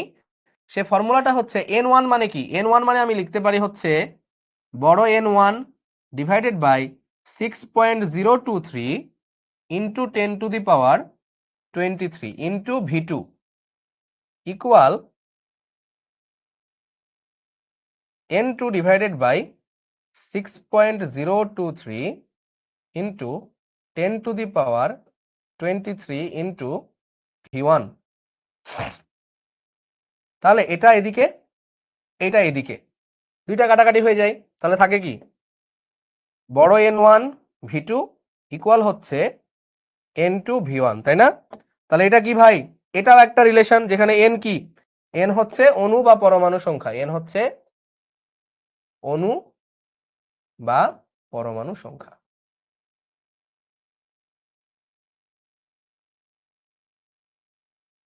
অণু বা পরমাণু সংখ্যা হইল। তাহলে এম দ্বারা ভর না, এম দ্বারা, বড় এম দ্বারা আণবিক ভর, আর ডাব্লু দ্বারা হচ্ছে ভর বোঝাচ্ছি আমরা, হ্যাঁ, ডাব্লিউ দ্বারা ভর। কতবার লিখে দিব রে আর। ওকে, ডান। ভি কেন কাটবে রে বাবা? এ তুমি কি চার্লসের অ্যাভোগাড্রো সূত্র পড়ো নাই?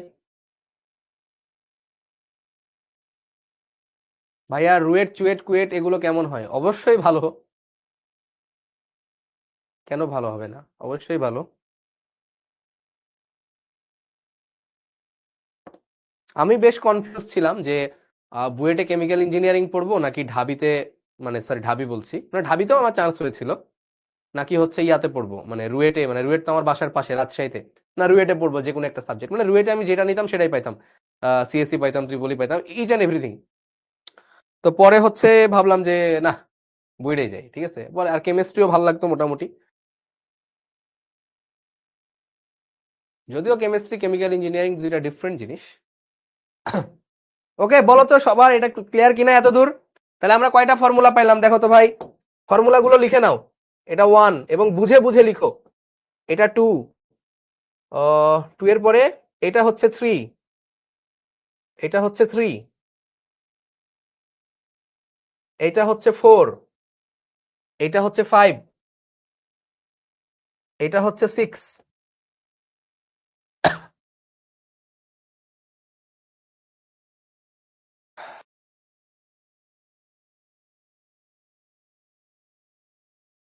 এগুলো থেকে এখন ম্যাথ দিতে পারে অনেক ভাবে ভাই। এইটা যে বুঝাইতে বলতেছো সে দুনিয়ার গাধা। এই গাধা, এই ম্যাথ তো এখানেই করাই আসছি, এই ম্যাথটা তো এখানেই করাই আসছি, গাধা। ওকে, আর আরেকটা করে ফেলি আমরা, ওই যে আরেকটা আছে না মহামন্ত্র। আজকের জন্য এটাই মহামন্ত্র, কালকে আমাদের মহামন্ত্র চেঞ্জ হয়ে যাবে, মানে নেক্সট ক্লাসে P1 V1 by T1 equal P2 V2 by T2, তাই না? তাহলে এখানে দেখো P1 V1 মানে কি? V1 মানে হচ্ছে W1 by rho 1, W1 divided by rho 1 divided by T1 equal P2 into V2 মানে কি? V2 মানে হচ্ছে W2 divided by rho 2 divided by T2। তাহলে বলো, এখানে W1 W2 কাটা যাবে, কারণ এখানে আমার n কনস্ট্যান্ট, মানে অ্যাভোগাড্রো সূত্র বাদে বাকি সবগুলোতেই তো আমাদের n কনস্ট্যান্ট। অ্যাভোগাড্রো সূত্র বাদে বাকি সবগুলোতে আমাদের n কনস্ট্যান্ট। তাহলে W1 W2 আমাদের গণ, তাহলে এটা কি হয়, এটা হয় হচ্ছে এই রো নিচে চলে আসবে, তাহলে P1 divided by rho 1 T1 equal P2 divided by rho 2 T2। পারা যাবে? তাহলে এটা আমাদের হচ্ছে 7 নাম্বার সূত্র, দিস ইজ আওয়ার 7th ল, এবং এটা আমাদের হচ্ছে 8 নাম্বার। ঠিক আছে, এগুলোকে আসলে অনুসিদ্ধান্ত বলে, সূত্র থেকে যা আসে এগুলোকে আমরা অনুসিদ্ধান্ত বলি না। তোমরা ম্যাথে পড়ছো না, ম্যাথে জেনারেল ফর্মুলা কয়টা? দুইটা, a plus B whole square, a minus B whole square. ওইখান থেকে আমরা অনেকগুলো অনুসিদ্ধান্ত বের করে নিয়ে আসি না? হ্যাঁ, 4ab সূত্র, 2ab এর সূত্র, তাই না, a স্কোয়ার মাইনাস বি স্কোয়ারের সূত্র, a স্কোয়ার প্লাস বি স্কোয়ারের সূত্র, ওইগুলো হচ্ছে অনুসিদ্ধান্ত। এমনই তোমার মেইন সূত্র তো আমার হচ্ছে বয়েলের সূত্র, চার্লসের সূত্র, অ্যাভোগাড্রোর সূত্র, আর হচ্ছে গেলুসাকের সূত্র। মেইন সূত্র 4টা, এরপরে বাকি যা কিছু আসে সবকিছু হচ্ছে অনুসিদ্ধান্ত। জাস্ট ভি এর জায়গায় আমরা ডাব্লিউ বাই রো বসাই দিচ্ছি, দ্যাটস ইট।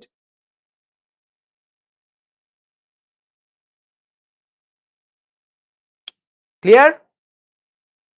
তাহলে দেখো আমরা 1 2 3 4 5 6 7, ওই 5 ও 7, এটাও 9 নাম্বার সূত্র, এটাও একটা সূত্র। বাট আসলে তুমি একটা পারলে বাকি সব পারবা, এটা তোমার মুখস্থ করতে হবে না। কেউ যদি মুখস্থ করো তাহলে ভুল পথে আছো।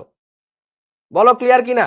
আজকের ম্যাথ যা যা দেখালাম এবং থিওরি যা যা দেখালাম সবকিছু ইচ এন্ড এভরিথিং ক্লিয়ার কিনা বলো তো? ক্লিয়ার সবকিছু, নাকি কারো কোনো কনফিউশন আছে, কারো কোনো প্রশ্ন আছে? পরের দিন আমরা হচ্ছে আদর্শ গ্যাসের সূত্র পিভি ইকুয়াল টু এনআরটি, যেটা হচ্ছে এই চ্যাপ্টারের আমাদের মূল মন্ত্র। হ্যাঁ, এই চ্যাপ্টারের আমাদের মূল মন্ত্র হচ্ছে PV equal to nRT.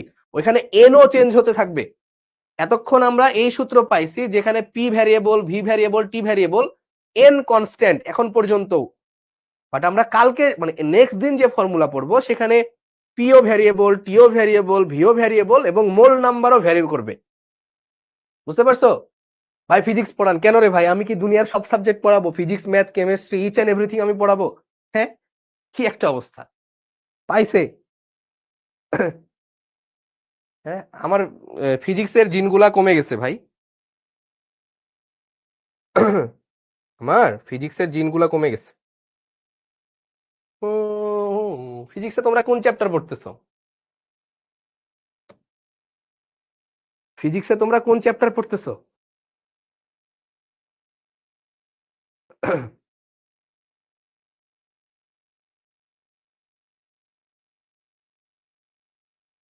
Vector.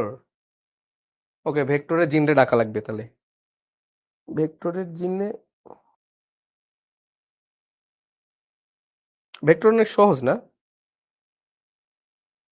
চলো তোমাদের একটা কাজ দিয়ে যাই, এবং এটা আমি ভিডিও করে দিবনি না হয়।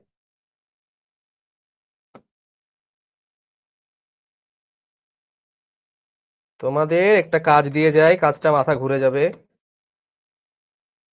তোমরা এটা প্র্যাকটিস করবা, পারবা অনেকে।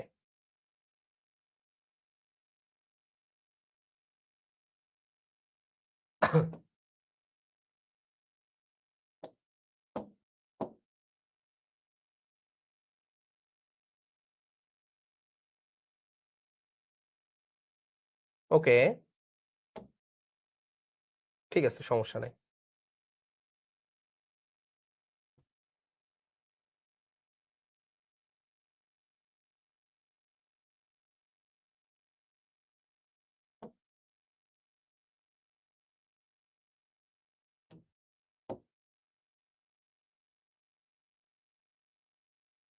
জেড অক্ষ এদিকেও হতে পারে, আমি এদিকে দিছি, কোনো সমস্যা নাই, 90 ডিগ্রিতে আছে আর কি, কোনো সমস্যা নাই। ঠিক আছে, আচ্ছা, এখানে কতগুলো ভেক্টর আছে সবগুলো ভেক্টর বের করবা। ঠিক আছে, যতগুলো ভেক্টর আছে সবগুলো ভেক্টর বের করবা। এই ঘনকের ঘনকের প্রতিটি বাহুর দৈর্ঘ্য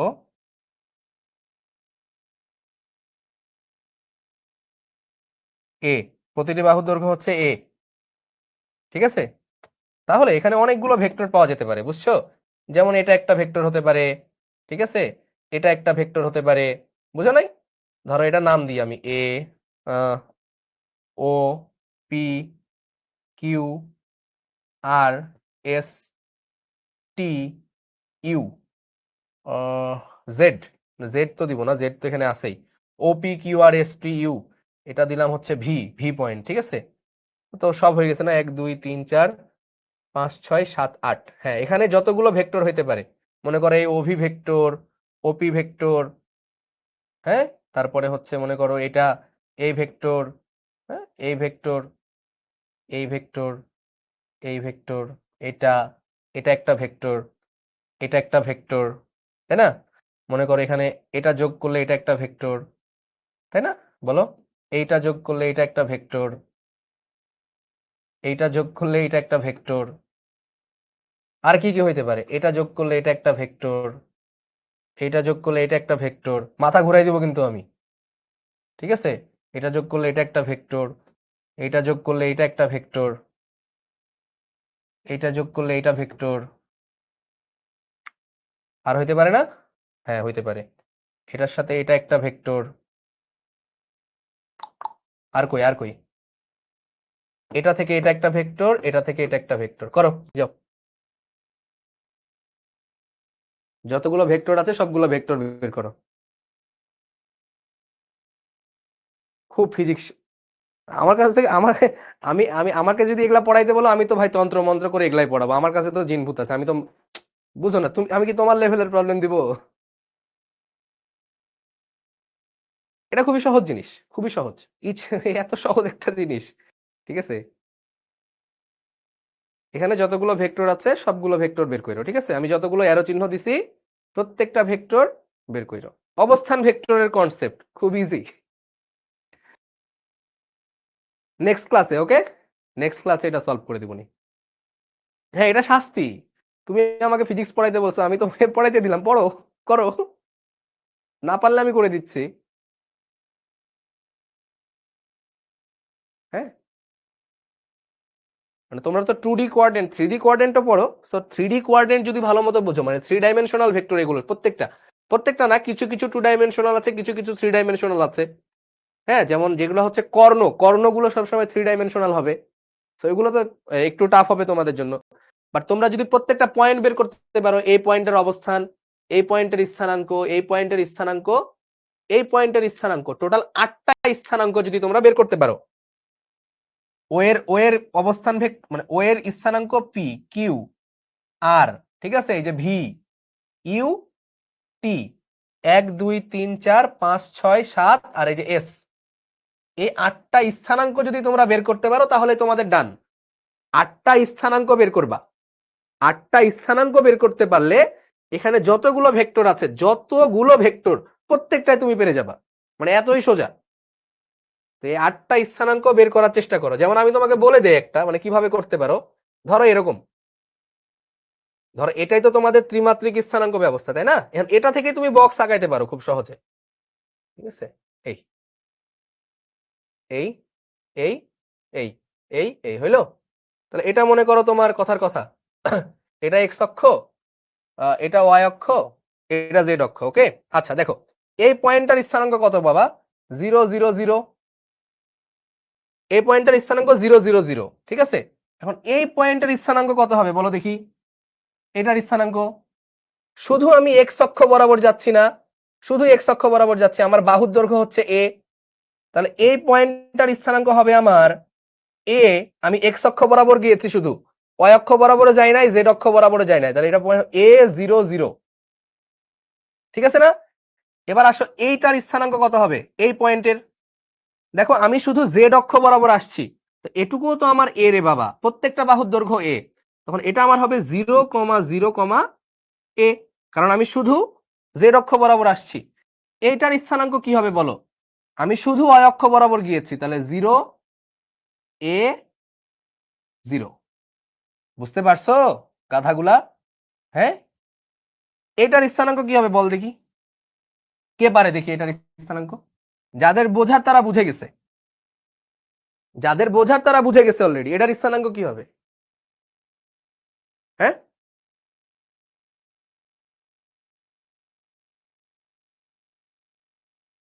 দেখি। হট 0 0 0 বলে গাধা। হ্যাঁ হ্যাঁ হ্যাঁ, দেখি দেখি দেখি। একজন বলছো A0A, দেখি হয় কিনা। এটা এটা জেড অক্ষ বরাবর আসছি, আর এটা কোন অক্ষ? এটা হচ্ছে এক্স অক্ষ। তাহলে জেড এ গেছি, এক্স এ গেছি, ওয়াই বরাবর যাই নাই। দেখো এটা আমি ওয়াই বরাবর যাই নাই, তাহলে জেড আর এক্স, তাহলে জেড আর এক্স মানে আমার তো এক্স ওয়াই জেড, তাহলে জেড এর ভ্যালু আছে, এক্স এর ভ্যালু আছে, তাহলে A0A, জেড এ, জেড আর এক্স এর ভ্যালু, তাহলে A0A, হ্যাঁ ঠিক আছে, A0A, ঠিক আছে না? তাহলে এটা কত হবে ভাই বলো? এটা এটা হচ্ছে, দেখো এ বরাবর আসলাম, জেড বরাবর আসছি, এক্স বরাবর আসছি, ওয়াই বরাবর গেছি, তার মানে তিনটাই আছে, এ এ এ, তাহলে এটা হবে এ কমা এ কমা এ, হয়ে গেল, ডান। আর কি? তাহলে 1 2 3 4 5 6, বাকি দুইটা তোমরা করে ফেলতে পারবা। এটা কত হবে? এক্স অক্ষ বরাবর গেলাম, ওয়াই অক্ষ বরাবর উঠলাম, তাহলে এক্স আর ওয়াই এর ভ্যালু থাকবে এ কমা 0।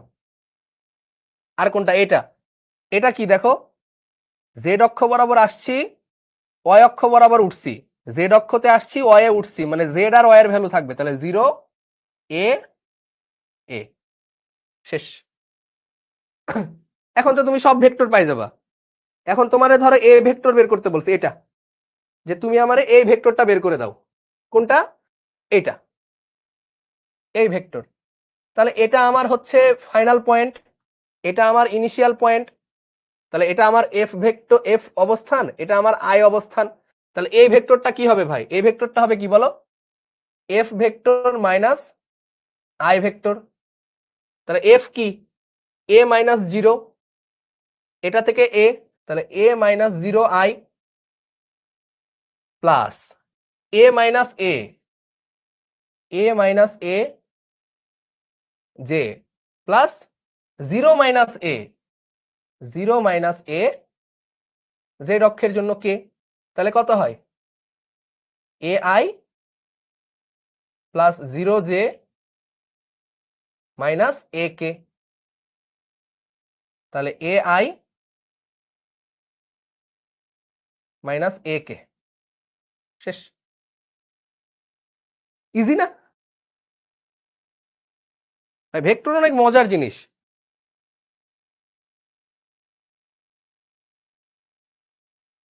ভেক্টর অনেক মজার জিনিস।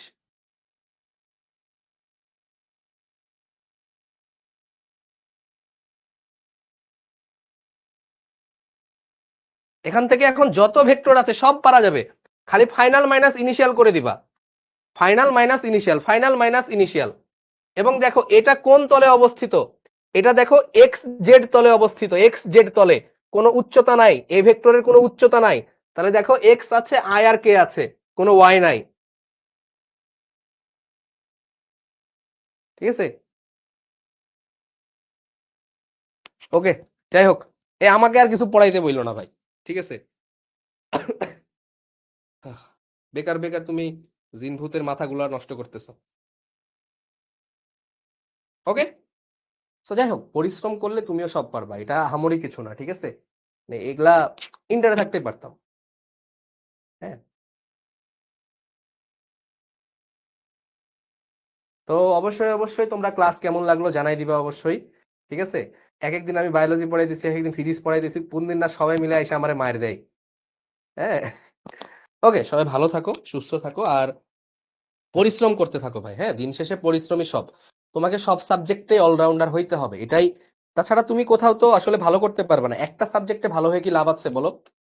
তোমাকে বায়োলজি পারতে হবে, ম্যাথও পারতে হবে, ফিজিক্সও পারতে হবে, কেমিস্ট্রিও পারতে হবে, আইসিটিও পারতে হবে, বাংলা ইংরেজিও পারতে হবে। এখানে তুমি সব পড়তেছো, তো সবকিছুই সুন্দর মতো সমানভাবে পড়ো। কখনো একটা সাবজেক্টের পিছে ফেভারিট সাবজেক্ট থাকবেই।